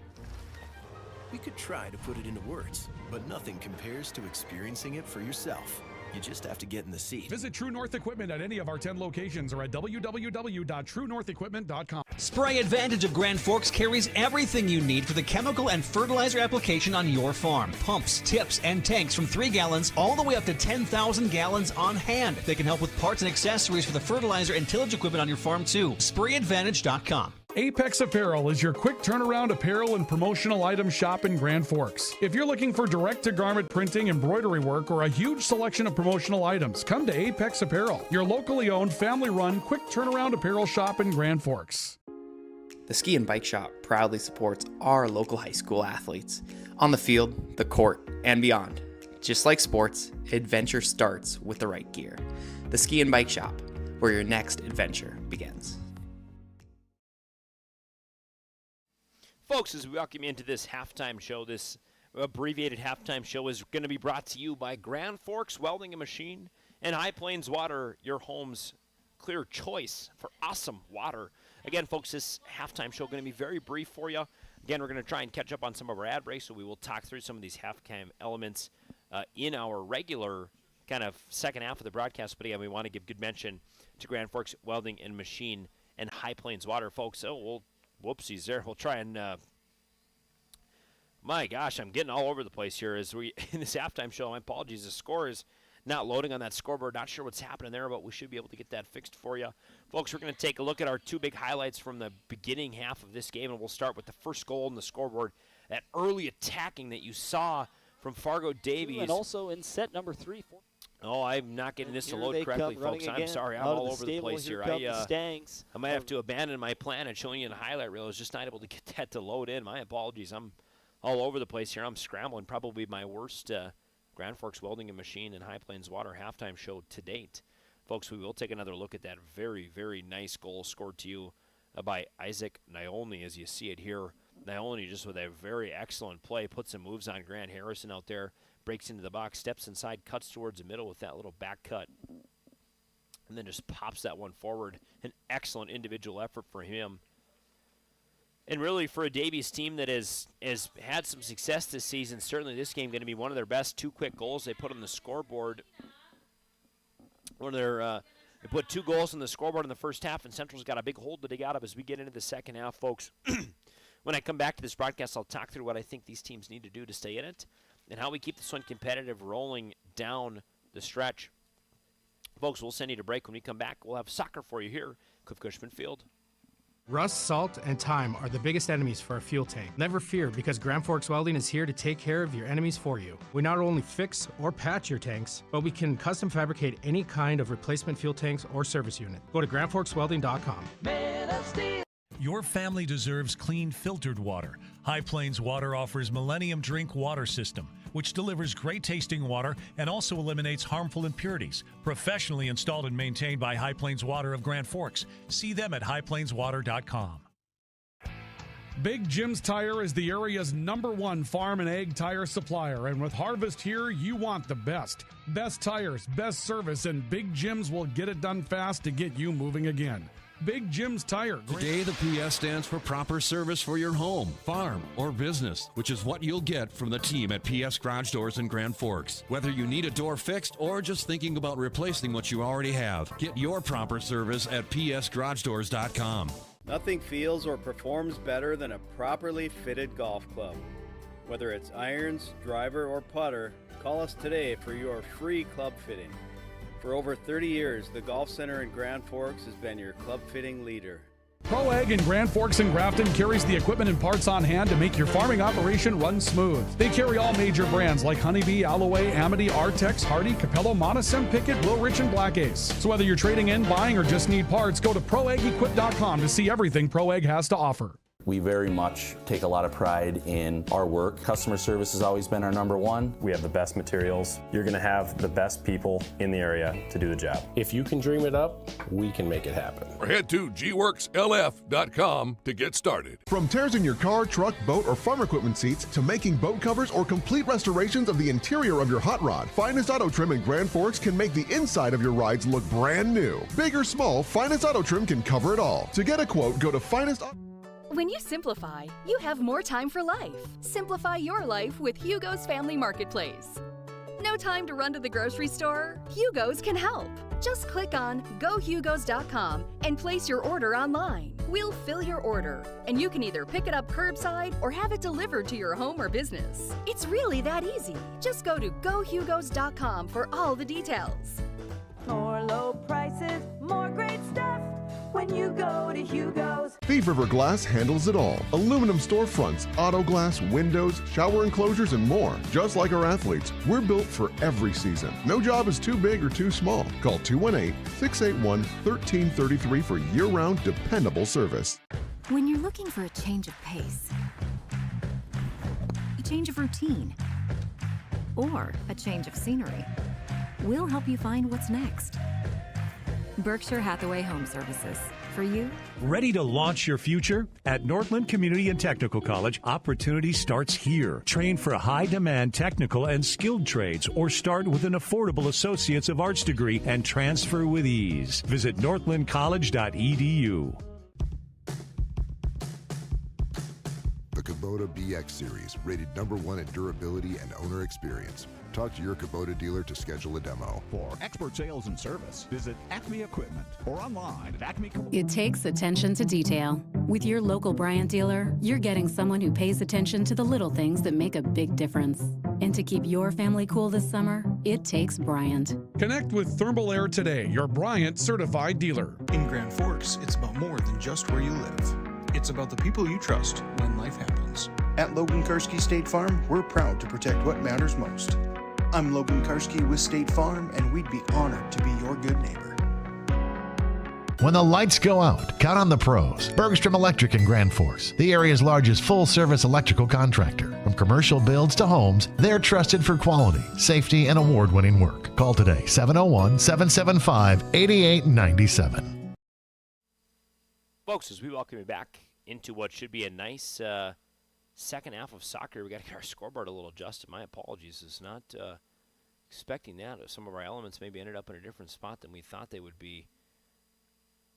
Happy to have you on this broadcast again. Adrian Cummings here, KNOX TV.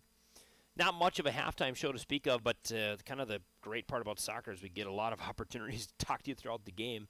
So we will continue to kind of carry on this Grand Forks Welding and High Plains Water halftime show into this second half of football. As Central's going to try maybe the Fargo Davies approach here and boot that ball deep and high. This one doesn't quite get through, but Central's kind of got it now on the edge of the attacking third, so a little bit of a different plan coming out of the first half here. Central with it near the outside of the box. Now this ball is going to trickle to the sideline and a throw. So Central with one of their best attacking opportunities really of note in this game. You know, my initial thoughts from that first half are a few things. I think Central has played well and actually has played quite good attacking football, I think, throughout this first half. But one thing that they've done a little bit is they've played a tiny bit of lackadaisical football, just haven't quite exactly been not a ton of urgency to the ball. My hunch is, having played for Coach Austin Engler, that we'll probably hear some of that, and probably the players heard some of that in the second half, as this punt is going to go near midfield and short hop. That Fargo Davies midfielder are going to be up and played through. Lucas Weber unable to get to that challenge. This one's going to be worked up the sideline by the goal scorer. It's number 21, Isaac Nyolny. He distributes it now to Wu Perez, who is someone that we kind of had maybe had a note of, someone that's going to be next. And where's the captain's band for this Davies team, I believe. This low cross is going to come in and just move harmlessly. So we're going to get an offsides here, so this one will come out anyways. Central did play good soccer in the first half, but just lackadaisical on the ball sometimes. So I think they have to have an urgency to get to that ball. They need to do a better job of distributing in the midfield. It's something I think that they struggle with a little bit. They didn't quite have someone to really distribute and set the play up. A lot of their attacking opportunities came off of pace, which is fine, but you can't necessarily run pace the entire game long. I think it just makes it tough and it wears your players out. And honestly, it's not a strategy just to be pushing constantly, especially if you don't have a very well-conditioned team. We're in the mid-late part of the season, so I think that's a factor as well. As coming up the sideline now, looking to turn and go with it is Al-Shami. Al-Shami's going to work up the corner here. He's going to run into a little bit of a wall of Fargo Davies. This ball is going to be booted. Please let it go, and they do. Brady Kirkeby is going to look for an option here. Central's going to come in. Kirkeby is going to flip this ball forward to Grant Harrison. It's going to end up in the box. Central's got a chance with it through. With it now is McCain Kendall up top, Grant Harrison. Harrison not sure what he wanted to do with the ball there. Lucas Weber's going to get a chance to distribute to the far side, but Davies is going to get on this ball, cutting quickly with a really nice as Nyolny. Nyolny can really move with that ball. As Central's going to look to turn this one back up. McCain Kendall, one of the strongest players for this night's team. He's going to boot a long ball in. That one going to come in chest high on Kenny Buer. So Central, maybe the message at the halftime was put a couple more shots on frame. Don't be afraid to hit it from far out. I kind of like what I'm seeing here from Central as they look to maybe try and even up this game. I mean, they're in the hole 2-0. It's got to come one at a time. We saw them score 2 goals in the second half against Fargo North, if I remember correctly. So this is a team that certainly could do it. They just have to find the spark early, and this Davies team has played quite well. Doesn't look like they've exactly dropped into defensive soccer formation, but I'm guessing that their priority is to defend and not to score with a comfortable 2-0 lead on the board. Harrison with it in the midfield, going to distribute. Working to that far side, and with it is Salad. This one's going to trickle out of bounds near the near midfield, and Central will retain to throw.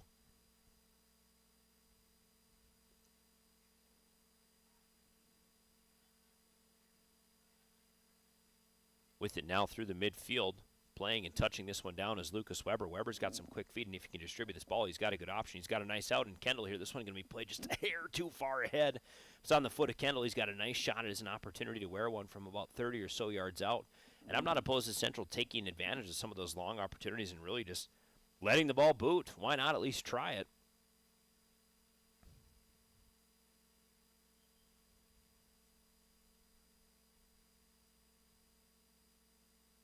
As looks like we're going to get a throw on the far side here.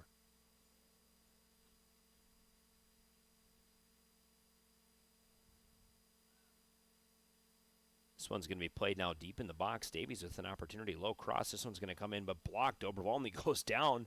So we thought maybe that ball was going to come through. Chance is still there for Davies. Splits the uprights, and it's good for 3. Booting that one up and through. If I'm correct, I believe that's number 4, Felix Sanga.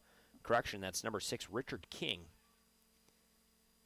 So Central is playing notably better, but Davies kind of with their first real scoring opportunity of this second half, and certainly they're going to want to keep pushing and pushing and pushing on this Central's team, which is kind of have been accustomed to playing defense, but now Central can't afford to defend fully as they have to stay aggressive in this game.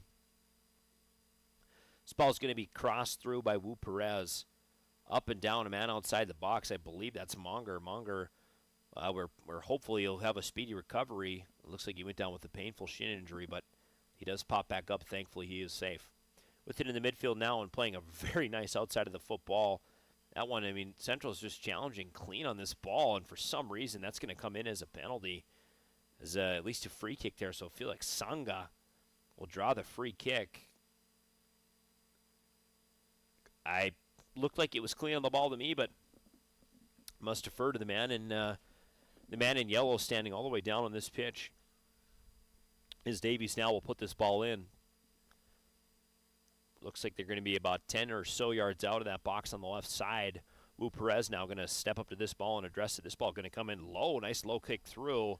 Man's off sides. Nearly goes off frame, but Sanga was ready for that ball inside. It looks like Central just got caught flat-footed, but Sanga does pop off sides there, so Central will get a kind of a lucky break as that one nearly went in off the back post of Dobrovolny, but he didn't seem to react, so I'm wondering if they heard or saw something a little bit different on the field level, because certainly from up here, that seemed like as scary of a ball as we've seen all night long for Central, really. Folks, this broadcast brought to you by Rivard Surf and Forage and Grand Trailer Sales, our network partners. I'll give one final shout-out to our halftime show intermission report sponsor, Grand Forks Welding and Machine, the men of steel since 1885. They do all sorts of great things over there at Grand Forks Welding and Machine, not just repair and nuts and bolt sales, but they do custom welding, custom projects. They do kind of a huge variety of stuff. You know, I've had over the years, I've had a variety of trailers I've had to bring in, or pieces of equipment or machinery. You can just bring it in and say, hey, you know, this isn't working. It's supposed to be doing that. You know, what can you do for me? And they're excellent there. It's all custom fab. They also do line work as well. So give Grand Forks Welding and Machine, the men of steel, 1812 Gateway Drive. Our other halftime sponsors, High Plains Water, your home's clear choice for awesome water. Central with a nice opportunity here. Brady Kirkby nearly flicks that one overhead, but just unable to get it past number 13, Christian Nelson, as that big head of hair maybe grabs onto that ball and keeps it down. Cleven's going to try and snap this one forward, but it does trickle out of bounds. A little short of midfield here on the Davies side. With the throw-in from the near side here is Giddings. This ball is going to be played. Weber going to play it at his feet. Al-Shami gets it up. This Kirkby's going to maybe break down Christian Nelson. Kirkby, this ball's going to pop outside. Al-Shami's got to find a way to win that ball quickly. This ball is like kind of nice. It's right in front of the action here, right in front of our eyes. Easy to see. Get a good idea of who all the players are as Wu Perez boots that one out of bounds. Lucas Weber now going to go quickly. Calling in Kirkby. This ball out of bounds. Tough there as there's just not much to work with for Kirkby on the near sideline.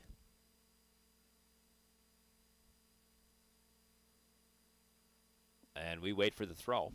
This one comes in from Giddings. I've been very impressed with his physicality and force tonight, and a lot of just straight up speed. I mean, he's a quick player out there. You can see from here he's just really quite toned and a strong player. So physically someone that you want pressuring a lot of balls as a defender, and he's done a nice job of that. We see him kind of playing back in a defensive type role, but he's listed as a forward here, so kind of one of those players that maybe is versatile enough to sort of be all over the field for the Davies Eagles. This ball is going to come into El Shami. He's going to work inside and look to distribute. That one's going to go to Uzbeku. With it now, nice through ball on the ground. This one's going to be played to the feet of Monger. Monger's going to dance around inside and try and wear a hit. Dobrovolny grabs that one about shoulder high. Nice snag from him there.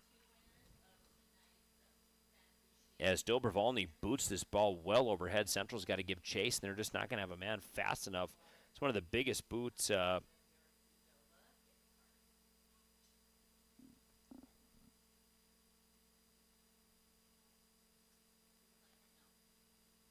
Central trading the ball through the midfield.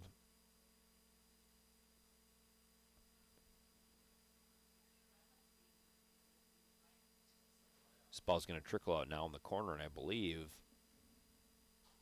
Kleben is going to defer the throw to Lucas Weber. So Lucas Weber on the far corner there. Nice job by Cooper Friggy, keeping us in on the action. Nice job as Cooper, as he cuts his teeth in the camera work before he will get a chance to step into some color analyst duties. I think we're expecting Cooper to make his on-season debut somewhere as we get closer to the hockey season. He is coach Kirkston Pirates girls hockey, so he's kind of tough to find in the winter, but Cooper doing a nice job down there. Big through ball over the top. This one's going to be played to Munger. Munger is free, in it with it nearly.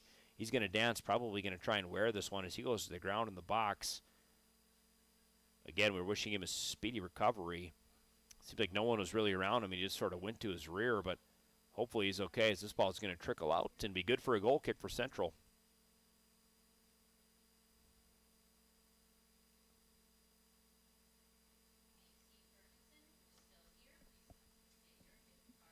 Dobrovolny set to boot it away for what will be one of the final times for him at Cushman Field. Really quite illustrious as far as the soccer standards go. Great career for Dobrovolny. He's been an excellent goalkeeper for Central over the last few years. We saw him a little bit. He's kicking a football, I believe, for Grand Forks Central at times last year. We covered one soccer game, I think, last year. My second one for the Knights this year. So Dobrovolny's been a player. Been an absolute treat to watch play. You know, fortunately, I know some of the coaches and the staff, they said he's just an even better player to coach. He's very, very easy to get along with and wants the best for the team and works his rear end off in practice. So Dobrovolny, been a player for the Knights, been a factor for many years. El Shami on the outside now. He's going to play this one inside. We got a chance at a foot race here. Coming out to play this one as a goalkeeper for Davies. Doesn't get a good boot on it. This one's going to have some major backspin. Doesn't as it hits the track. Weber, like to see Weber distribute there to Harrison in the middle maybe and give him an opportunity. So they're going to say this one trickled out of bounds. I guess I didn't see it from my vantage point, so we'll get a chance at Davies' throw here. 28 minutes remaining in this game, folks, and it has been kind of an up-and-down game for Central. They seed an early own goal after Davies wants to play just super aggressively immediately in this game. And then Central plays good for a few minutes there. Doesn't exactly maybe come up with the goal as we would hope, but Central plays quite good for a few minutes. And then just is kind of unable really to do a whole lot in that later part of the first half. Sorry, I'm trying to listen to the ref talking here. The ref is just yelling incessantly something on this sideline. I'm trying to see what I can figure out here, what I can hear as Davies is going to send in a large change. And now we see maybe some reserve-type players getting an opportunity to play for Davies. Looks like coming into the game, number 22, Hudson Loma. We've seen him earlier today. Number 8, Briesh Rai. We've seen him play a little bit if that is a varsity Rai. I'm not sure if that's a varsity or junior varsity player. Throw comes in on the near side from Giddings. It's going to be popped up to Weber. Weber kicks this one out of bounds, and just got to give a little shout-out here to Garcia shagging on the sideline. Here he is working his butt off to make sure that this ball does not get very far as he waits for another ball to come in. Giddings now with it near midfield. He's going to get ready to throw, and he does. This ball lands on the feet of the speedster, Richard King. King, another player that has got some really, really quick straight-line acceleration. as Davies has methodically now moved this ball kind of up the side of the field here. Giddings with an opportunity. He throws it into the box nearly. This one's going to be touched. Should be a handball by Davies. No call. Central waiting to dispossess, and they finally do get it. With it on the outside, I believe that's El-Shami. El-Shami's going to distribute inside to Kirkeby. Kirkeby loses his one kind of through his wickets, but he's going to battle forward for the ball. El-Shami's there to support, but just unable to get it anywhere. Lucas Weber's going to go quickly. He wants to play up to Kirkeby. This ball's going to be headed inside and kind of jostled through a crowd of Knights. This one's going to end up on the feet of Kirkeby. Kirkeby's got a nice clean chance and an opportunity to enter the box. He does enter low. Kirkeby going to dance around and put this one back towards the middle. That ball, we'll see where this one ends up. So we see an opportunity for the first Knights corner kick this evening, folks. So we'll see what, they had a one set piece earlier just outside the box from Dobrovolny, but their first chance at a true corner here. Some nice pressure comes in there. Nice little chip ball by Brady Kirkeby, and you see that the goaltender, Kenny Buer, wants to play really aggressive, wants to get in the action. Wonder if that's an opportunity for the Knights maybe to take advantage of some mismanagement here, as this ball across is going to come clean through and skip over the whole crowd. Central did not have a man really ready in that kind of mop-up, if you will, deep part of the free kick, or corner kick rather. So this one is going to be a throw for Davies deep in their own corner. Giddings going to let this one fly. He does. It goes over the head of Weber, who plays it right back over the top, and we're going to get ready for another throw in here. Giddings with it now. Getting ready to throw on the near sideline. Cooper Friggy got us on the action. Giddings throws this one in up top. Joe Cleven's going to jump for it. They're going to battle along the sideline here. This one's going to be played low, but out by a Davies. Oh, wow, looks like the wrong call there. Thought that one was last touched by Fargo Davies, but it is touched by Grand Forks Central. Giddings throws again. Nice powerful arm for him, as Lucas Weber's just going to head this one out of bounds. And we see Davies working methodically up the sideline as they just did a few minutes ago. I shall note this is preceding Central's kind of last good, real attacking opportunity. So maybe there is a chance for the Knights here, as this through ball is going to be played in nice and low. Excellent ball here, getting an outside foot touch on it. Oh, and just missing the side of the net. Great opportunity there by Raji. That could be Alfonso Barcoon. I can't see the number quite well, but a really nice outside the foot opportunity. I'm not sure if Dobrovolny got a piece of that one. They're saying it's a corner, so they're saying he might have, but I thought that Barcoon might have just missed that.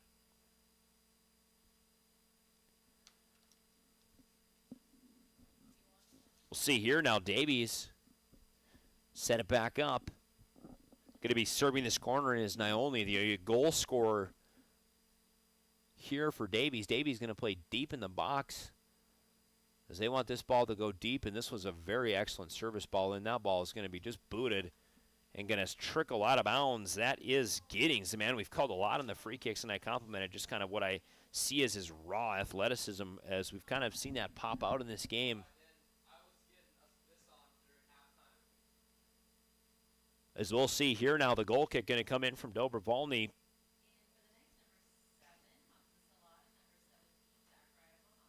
In for the game for the Knights is Salad and Mohammed.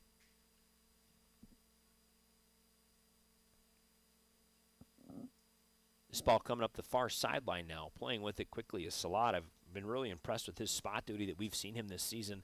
Seems to be quite good with the ball at his feet. Maybe a little to be gained with his size and frame, but that's what you learn at the varsity level. You know, you pick up some experience. He's only a junior, so he's got some more time, as Dobrovolny scoops up a nice ball there.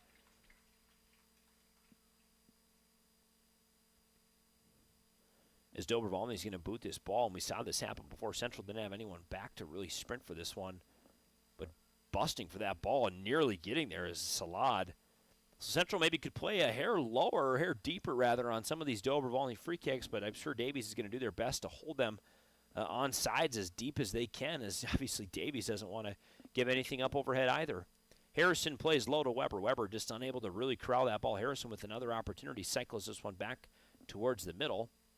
He's going to challenge that ball and get popped over. This one rolling with it now is Richard King, like we talked about. Richard King got some serious size and speed. Dobrovolny is going to pick this one up. So here's an opportunity now for Central. You see Salad already starting a little deeper here, giving himself an opportunity to maybe catch this ball. He's going to need all that speed that he can get, as this one's going to be a deep punt. That one very easily 60 yards off the boot of Dobrovolny, so he's got a huge kick. how can Central utilize that in just the fading 20-some minutes of this game? Central's got to try and find certainly the first goal, and obviously two if they want to equalize. I think they could definitely get one back in this game. They've played good attacking football at times, just have to get in there, have to maybe get a gritty one.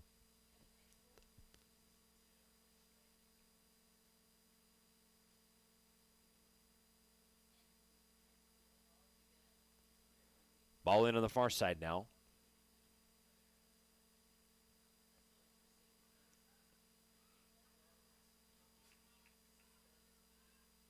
With it now on the near side is El Shami. He plays to Muhammad. Muhammad, excellent ball overhead. Can Central get there in a foot race, but just not able to get all the way down there is Zachariah Mohammed.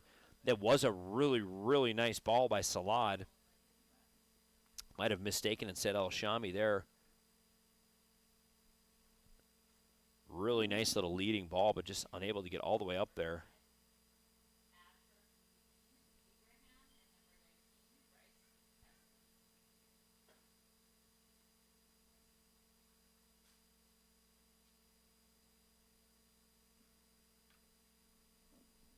This ball going to trickle out now safely on the far side.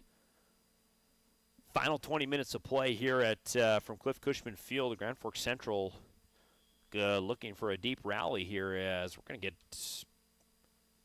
looks like a card, I guess, is a little surprising there that that's going to be a card on Central. I'm not quite sure what would negate that. Maybe a hold of the player. It just seems like it's a little bit of hand fighting, and maybe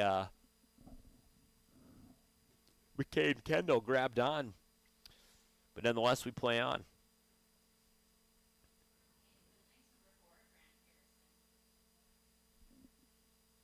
Davies going to send in now a long set piece. As a reminder, that soccer field is 10 yards deeper than a regular football field. So this ball, well, on the 30-yard line is 40 yards out. Central with the chance to go with it quickly. And they have to do that is go quickly. Salad with it in the midfield. Quickly gets that ball dispossessed. Playing nicely there is Rye. The midfield now Giddings. Giddings going to distribute low. Nice ball through. That one ends up on the feet of Raji. This one going to be worked into the box here. Central with a chance now. Lucas Weber confident with the ball at his feet. And that's what you want in that situation. You don't just need to clear to get an opportunity to push that ball up the field. With it now is going to get chased down by Giddings. Giddings just a very quick player. All the respect in the world to Al Shami, but I don't know if he had the speed to keep up with him. As he gets chased down pretty quickly by Giddings. Flying around on the far side is Easton Keller. This ball is going to be cycled now, played up the outside by Keller. Keller in the midfield. He's going to try and play this ball through. Had a whole lot of space. You know, if you're head coach Adam Haskins, you're probably wanting him to take a little bit of space and kind of maybe move forward with it when he can. But he distributes that one quickly, looking for a through ball. Dobrovolny's boot ends up well past midfield with it now. And playing a nice ball underneath is Salad. That ball coming by way of Tanabe, I believe. It is Cole Tanabe playing that one through. This one's going to be last touched by El Shami. And just going to sneak out off the Knights on the near side.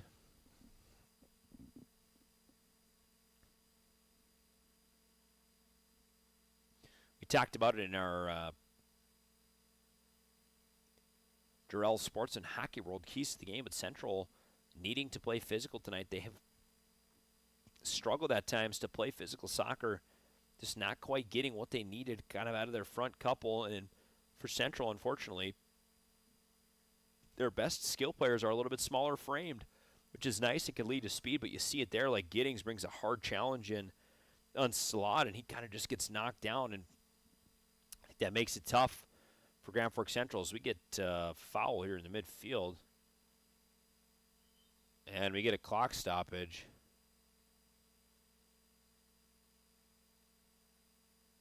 Looks like we have a wounded duck here, and heading to the sideline there is Ashrafuddin Ibrahim. He will kind of hobble off there, so checking in now for the game for the Davies Eagles is Ayam Aboud. Aboud we've seen play, and like I said, credit to Haskins. We've seen quite literally every single player off the sideline, save for Josh Hernandez, a backup goalkeeper, play in this soccer game tonight.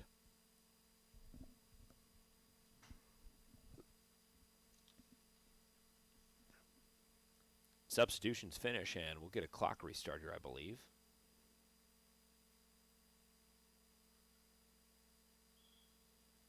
We do.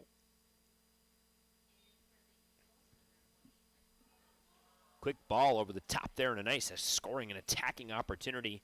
Easton Keller nearly puts that one in off the head. It looks like Central just maybe forgot to defend, but they might be looking upfield after another massive Dobrvolny boot. This one going straight to the goalkeeper, who's going to cycle this ball out quickly. Central's going to get ready now. Oh, wow, they got to get ready to defend here. Number 6 with that ball working, streaking on the outside. It's on the feet now of Easton Keller by way of Richard King. Richard King now with it in the corner, up and release. He's got a nice little chance through. Keller, little crossing ball. That one headed away by McCain. Kendall Keller still with it on the outside. Excellent soccer here. McKellar's going to chip this one to the middle. Will work its way to the far side and should cycle out of bounds. Unable to win that foot race is Hudson Laura. But wow, that is some nice attacking soccer by Davies there.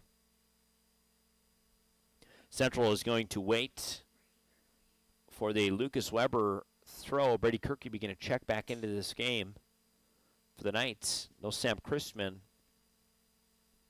of note for Grand Forks Central in the fading 16 minutes.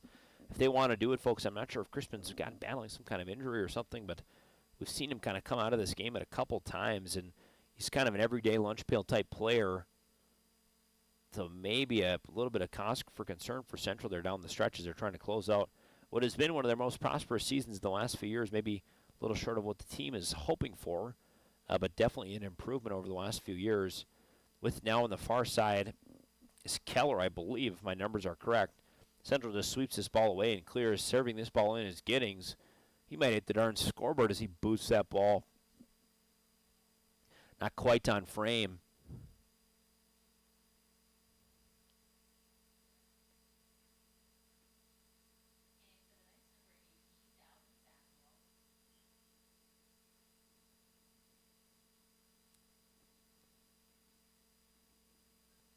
Long boot comes in. This one played to Kirkby near midfield.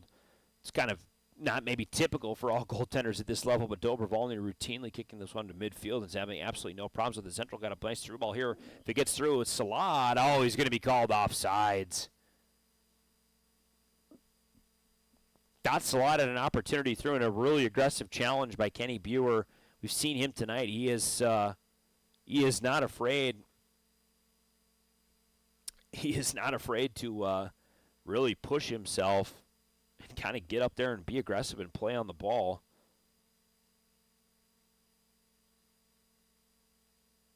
This ball is going to be traded now in the midfield. With it now is Rye. Rye is going to chip this one over the top. Going to go to Easton Keller at a really dangerous header a few minutes ago. A Central defender is going to grab on. So we should get a spot kick here, but just 15 minutes remaining in this game, folks. KNOX TV. Happy to be brought to you by Rivard's Turf and Forage and Grand Trailer Sales. If you look in the top corner of our broadcast, you'll see a couple different sponsors rolling through, and we read them throughout the broadcast. We are happy to have them along with us. Happy to have them along with us. What we do is not possible without them and their support, and we encourage you to check them out as you are able. Kirkby with it on the far side here, and he thought it was tapped out. Potentially off the Davies defender, but head official is going to hold strong here as we might see the final sub of the evening for Fargo Davies. Certainly he's got to be close. Just a little over 14 minutes remain in this one. Davies will sub in back some critical players that they've had in this game.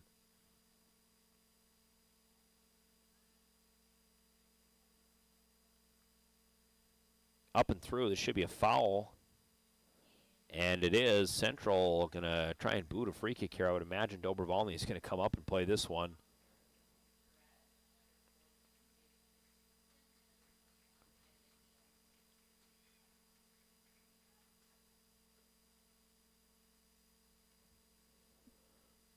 With it now, Dobrvolny. Dobrvolny, this is kind of a dangerous range for him as he's going to boot this ball in over the top. If Central gets a head on it, there's an opportunity. Ball's loose. Oh, and just grabbing that one at the last second is Kenny Buer.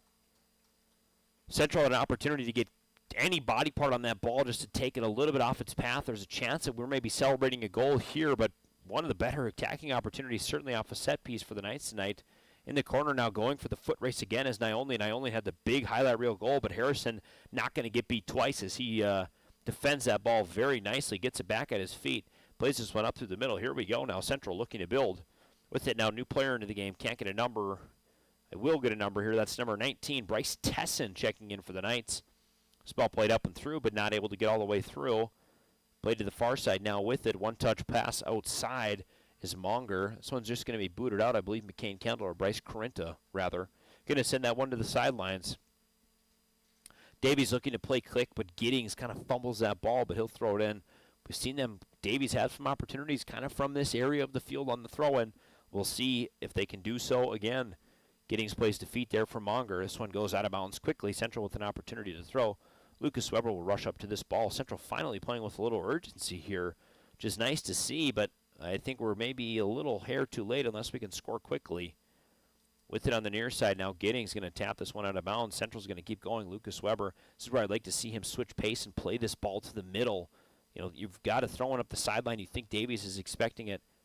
As Weber's going to defend really nicely on Monger there, but Monger's going to release quickly. He's got a free lane outside. If he takes it, decides to cut inside, dances over the top of the ball. Cycles this one inside to Wu Perez, who puts it on Dobrovolny, who jumps on top of it. Central's got to get ready here. Long ball coming from Dobrovolny, a little bit of wind at his back. Makes this a very, very powerful kick.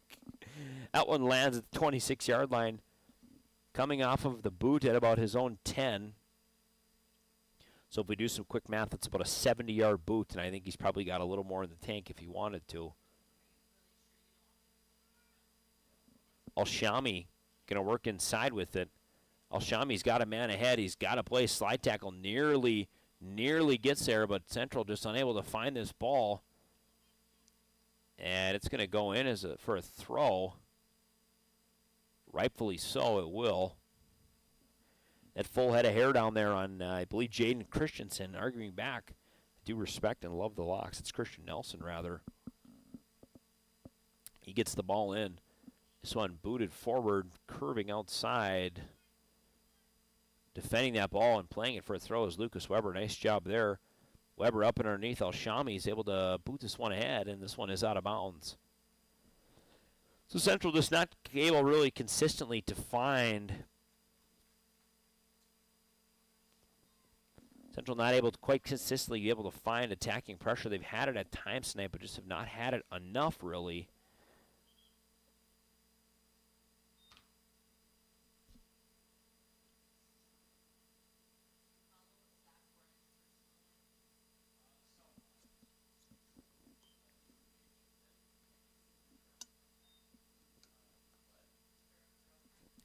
Central now trading the ball near midfield. Alshami with it at his feet. He's kind of been a sticky player tonight, folks. He's kept that ball on his feet quite well, but just has been unable to really take it to the next level.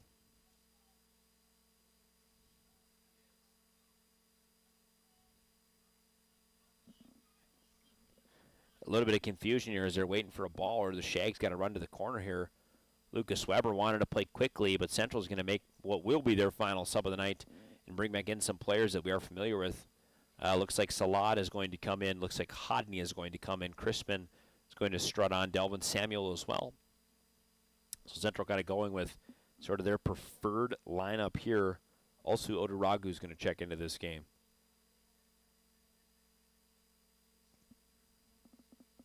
Central with it now deep in the attacking third edge of Davies' box. It's defended nicely by the Davies Eagles, and all credit goes to them tonight. They've defended their space quite well tonight. Long shot's going to come in. It's going to be fielded maybe chest high, so not such a bad wear from Bryce Tesson there. With it to boot. Buer kicks this one up to Monger. Monger's going to play into the corner, probably going to try and dance with it. We'll see if he crosses. He does work down and underneath, plays this one off the baseline, goes back behind the net. Not able to get it over here. Dobrovolny set to boot. Central going to be ready to receive here. This ball is going to come in low to Alshami, who taps it up. If he gets some help from Salad, it turns into a nice ball. Salad tips this one forward. Just got to get to it and play smart football. Does not, and Davies has had pressure at the right times, folks. They know that this Central attack is sort of built off of the backup Dobrovolny getting that ball to midfield quickly, because that's not really where Central has played the strongest. this season yet. So Davies has done a nice job of dropping their back line about an extra 10 yards or so to get ready to defend what could be a quick second ball. What's happening is their midfielders are cycling back as well and playing a hair deeper, allowing them really the midfielders to step quickly to that first ball from Dobrovolny, and it allows your back line, your integrity to stay there. At times it's held Central away from being able to attack really aggressively because that midfield has just been there sort of sweeping balls away. Oftentimes there's in soccer, if you play like a 4-2-2 inward 2 variation, it's called the stopper sweeper, where they do exactly that. They stop the ball and they sweep it away. And Davies has done a nice job as Oscar Wu Perez serves in a really nice corner service ball there. That one, we'll see. It looks like it's going to be a corner kick for Davies here. That ball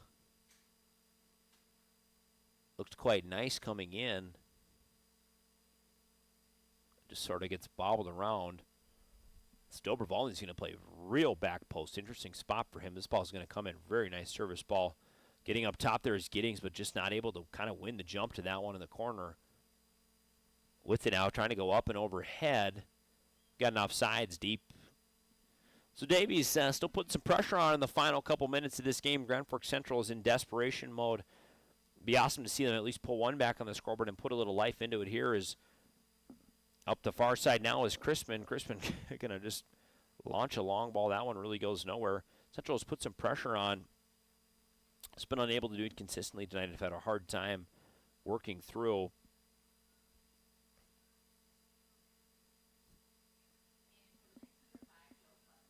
In for the Knights now, number 5, Joe Clevin.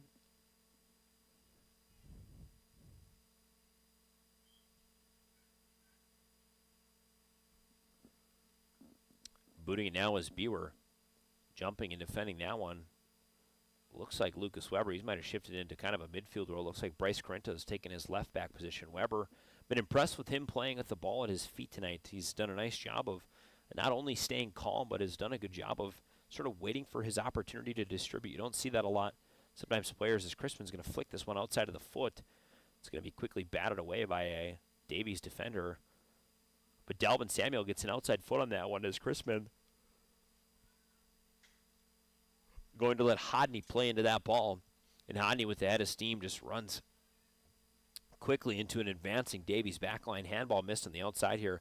Oscar Wu Perez defended by Clevin. Clevin does a nice job taking him one up, and he gets shoved down by Wu Perez, as I can hear some moans and groans from the press box here from the Davies. Well, must be Davies fan section, clearly. That ball does not go for a corner, but does go for a drop kick, or a free kick, rather, from Dobrovolny. This ball booted to the midfield. Weber, again, sliding up from his defensive back position and going to kind of do a good job of distributing. Puts a nice ball on Crispin. Crispin unable to get a good touch. McCain Kendall with a nice job. Crispin back heel. Here we go. We're maybe building something here. Bryce Tesson on the far side. Going to play this one low. Got to win the foot race there, and Central just unable to do so. Tesson's ball just a little bit strong. He tried to lead him inside. Maybe didn't quite have the jump that he needed up in the front corner. I think that's Hodney. Don't have a perfect view on it, but I think that was Tesson trying to play Hodney and just didn't quite exactly get up there. Central looks like they're playing some sort of variation of a 3-2-5.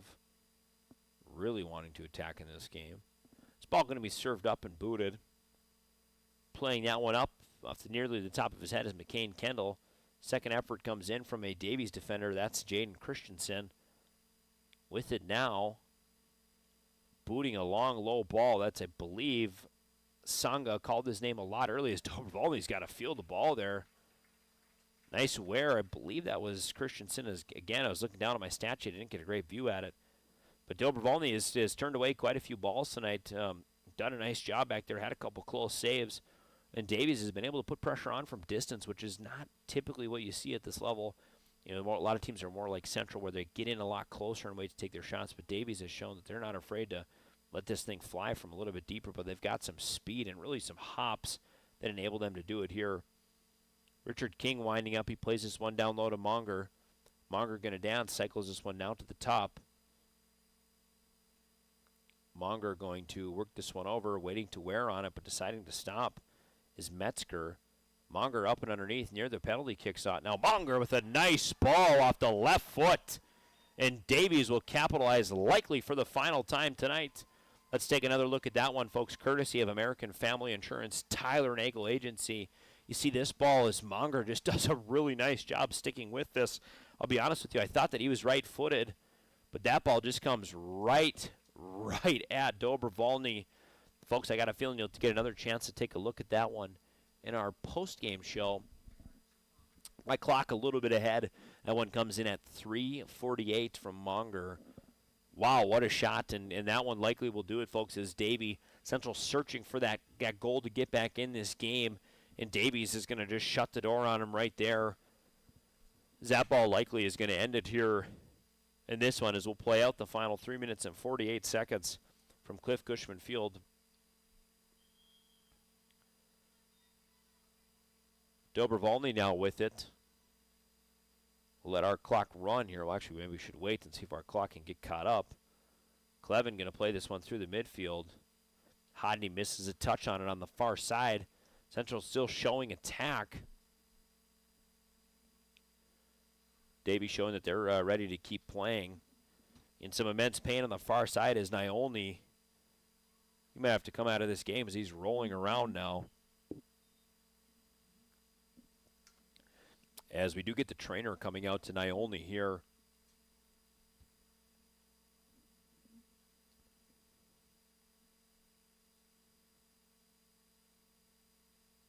Not sure quite what he's grabbing, if it's his knee or what that might be. Certainly a scary sight in the late stages of this game. I mean, you want someone to at least pop back up or get an opportunity late in this game to finish out. But the trainer is going to tend to Naolny. We'll send you to a quick break, folks, when we come back. Soccer here in East Grand Forks. It takes attention to detail. With your local Bryant dealer, you're getting someone who pays attention to the little things that make a big difference. And to keep your family cool this summer, it takes Bryant. Connect with Thermal Air today, your Bryant certified dealer. In Grand Forks, it's about more than just where you live. It's about the people you trust when life happens. At Logan Karski State Farm, we're proud to protect what matters most. I'm Logan Karski with State Farm, and we'd be honored to be your good neighbor. When the lights go out, count on the pros. Bergstrom Electric in Grand Forks, the area's largest full-service electrical contractor. From commercial builds to homes, they're trusted for quality, safety, and award-winning work. Call today, 701-775-8897. As we welcome you back, Naolny pops back up, and he'll check out of this game. Seems to be walking okay, but maybe just tweaked something or got a little bit of a weird feeling there. Maybe favoring that left leg a little bit, but he gets attended to from the trainer, but does come off okay. Happy to see him in at least better shape than it looked a minute ago. A timeout brought to you by Big Jim's Tire and Apex Apparel. Davey set to boot it away and get ready to maybe apply some final pressure here. Central just going to defend. Look maybe to leak no more and push this ball up and maybe attack aggressively if they can, as Hodney's going to work with it on the outside. Nice big frame on Hodney. He does a nice job with the ball at his feet. Got to put maybe a little bit of size to stay effective kind of at this level. Again, that physicality piece keeps coming back for Grand Forks Central. Just need to be able to find that extra little physical gear, and they've kind of struggled with that for a while as this ball is going to get booted well ahead. Looks like maybe a more of a time-saving move, or a time-wasting move, rather, than it is a real true strategy play. Looks like this one could be a corner kick. Actually, it's going to be a throw as our clock finally catches up, so we'll get synced up here. Throwing on the far side is going to be Dalvin Samuel.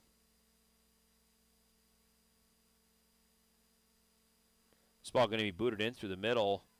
Played a little bit weirdly by Giddings, but Buer grabs onto it. First throw we've seen tonight, stepping to that one nicely is Corinta. Corinta going to take on Giddings here. Giddings low crossing ball. Tesson going to send that one in. That one going to go no good. A little strong-footed from Tesson there as we get now under the final 2 minutes of play.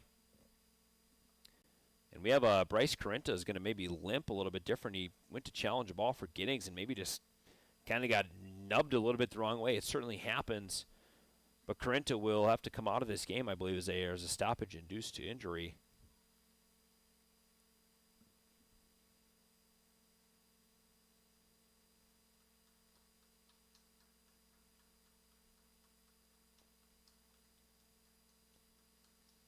And we're not sure here. Central's not sent a sub forward.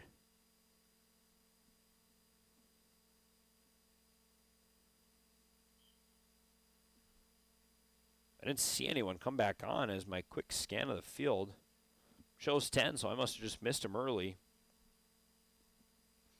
This ball going to come up. Lucas Weber going to challenge Monger for it. Monger not going to go anywhere with it. Throwing on the far side now. Giddings topping this one over.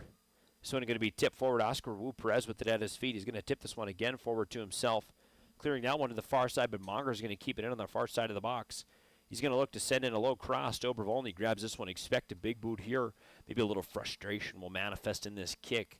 But certainly he doesn't need it as he just possesses a massive leg. That's another long boot as big as we've seen. But Central finally got some press on it here. This is what we've needed all night long. The Central attacking on that big Dobrovolny boot. Who cares if you score it in a gritty way as long as you can get up there and put a ball in the net. That's all you really need. Folks, as we're gearing up for our post-game show, post-game shows in 2025 are brought to you by Spray Advantage and the Ski and Bike Shop. We'll take you through our post-game elements here shortly. When we get done with the action here at Cliff Cushman Field, we'll send you to a quick break, bring you back in and talk through all of our post-game elements, player of the game, finest auto trim cover of the game. We'll maybe take you through a video highlight as and we'll get ready to send you away. We have some action, I think, the rest of this week. I believe there's some volleyball or soccer, or maybe both on Thursday. Also, some typical bread and butter football on Friday. I know for sure in East Grand Forks as well. There's some football on Friday. I will not be on the call as I have some time out of town as I get ready to celebrate my one-year wedding anniversary with my wife on Sunday. I had to miss part of the season last year as well. Had to get hitched as a long free kick comes in. Dobrovolny tips this one over the top. Grabs it from himself. Final 20 here. Central likely just going to play this one out as Christman loses one last ball to Giddings. And we got 10 seconds to go here. Christman going to throw that ball ahead. An excellent throw by him. Tapped out of bounds, and that'll do it from us. From all of us here at KNOX TV and Cliff Cushman Field. Fargo Davies goes up over Grand Forks Central. They win by a final score of 3-0. Folks, we'll send you to our postgame show. Again, postgame show brought to you by Spray Advantage and the Ski and Bike Shop. When we come back in, we'll talk through our player awards, maybe see Cooper Frigi, get him up here and see what he wants to do. And then, folks, we'll be done and we'll get out of here. Again, Central falls to the Davies Eagles 3-0, got down early, rallied to kind of middle of that first half, but just unable to seal the deal here. Davies will improve on the night. I believe they improved to 4-5-2, and Grand Forks Central will fall. We'll be right back. You're listening to KNOX. It takes attention to detail. With your local Bryant dealer, you're getting someone who pays attention to the little things that make a big difference. And to keep your family cool this summer, it takes Bryant. Connect with Thermal Air today, your Bryant certified dealer. In Grand Forks, it's about more than just where you live. It's about the people you trust when life happens. At Logan Karski State Farm, we're proud to protect what matters most. I'm Logan Karski with State Farm, and we'd be honored to be your good neighbor. When the lights go out, count on the pros. Bergstrom Electric in Grand Forks, the area's largest full-service electrical contractor. From commercial builds to homes, they're trusted for quality, safety, and award-winning work. Call today, 701-775-8897. When you need the right part for your pickup, head to Northwood or call Mike's Custom Truck. Amanda will drop ship any part you need. Turbos, upgraded fuel pumps, Edge products, and more. Mike's Custom Truck, 587-6335.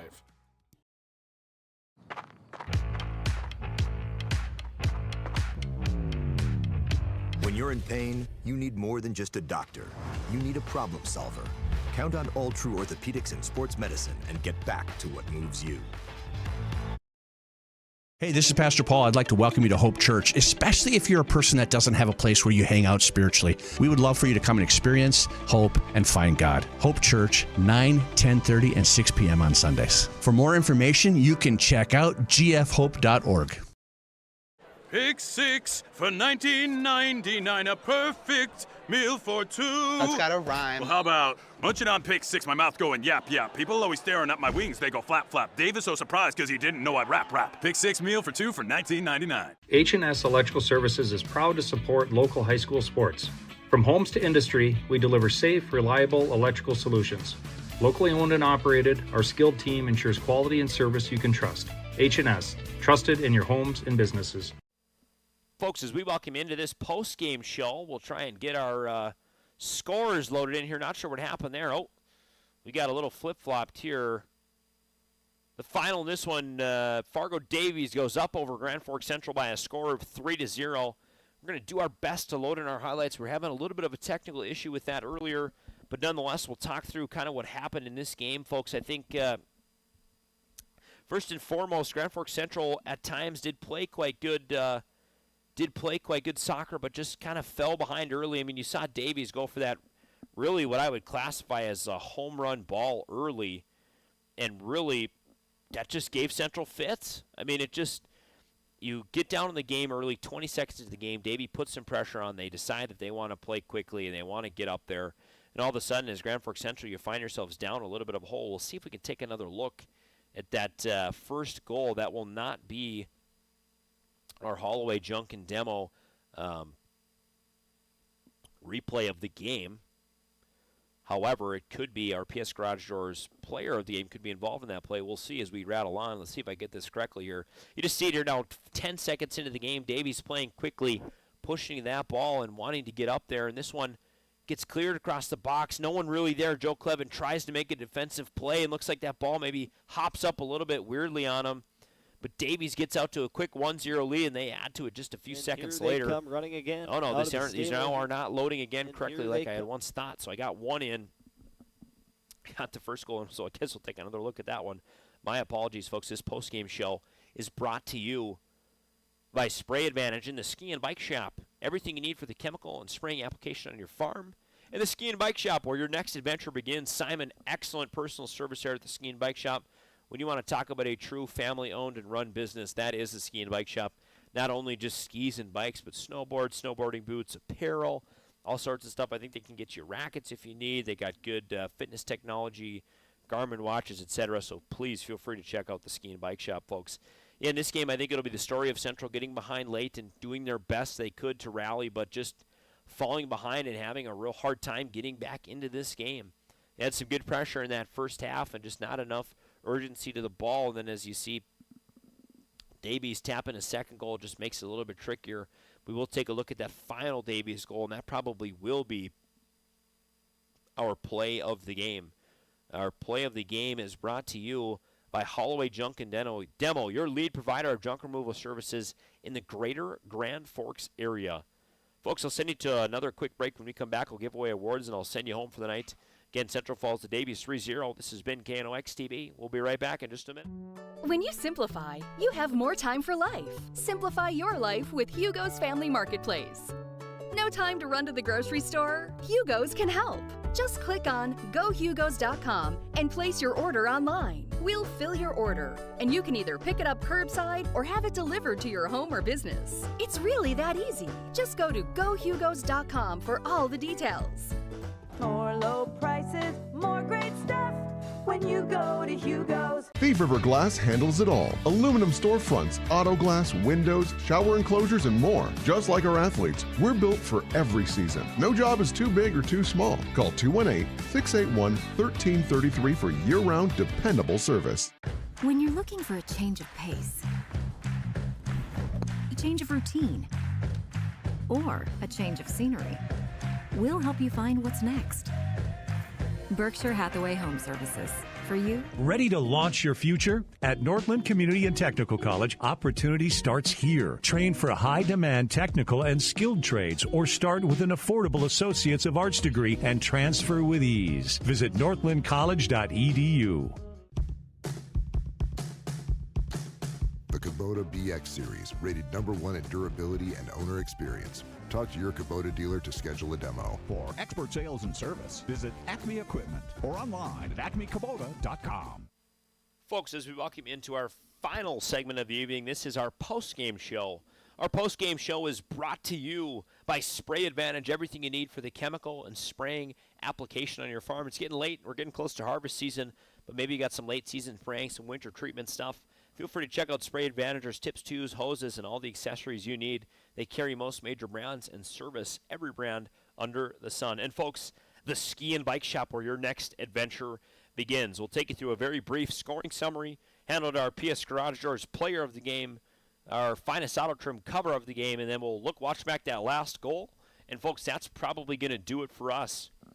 So, again, our quick scoring summary, Davies gets up early on the board from a Joe Clevin own goal just 20 seconds into this game. You knew Davies wanted to move quickly and wanted to play aggressively, and it pays off for him. Central plays behind the rest of the evening and just cannot get caught up. The next Davies goal was a really, really, really nice bit of soccer playing. That one came in from number 21, Isaac Nyolny. He just does a nice job cutting, puts Grant Harrison on his rear end on the far side there, cuts into the middle of the box and just puts that ball. Dobrovolny goes down for it, but that ball must have hit something because it pops back up, trails to the middle, and ends up in the back of the strings. Davies finished the first half with a 2-0 lead that they would not relinquish. And our final goal of the game is we'll take another look at that one, courtesy of American Family Insurance. Tyler Nagel Agency is our replay sponsor, but this will be our play of the game sponsor, brought to you by Holloway Junk and Demo. As we'll bump and we'll come back in and take another look at that one. And this one is going to be probably our honorable mention player of the game is Archie Monger. Just does a nice job. Monger played physical, good soccer all night long. He was aggressive on the ball and did a nice job when it got to his feet.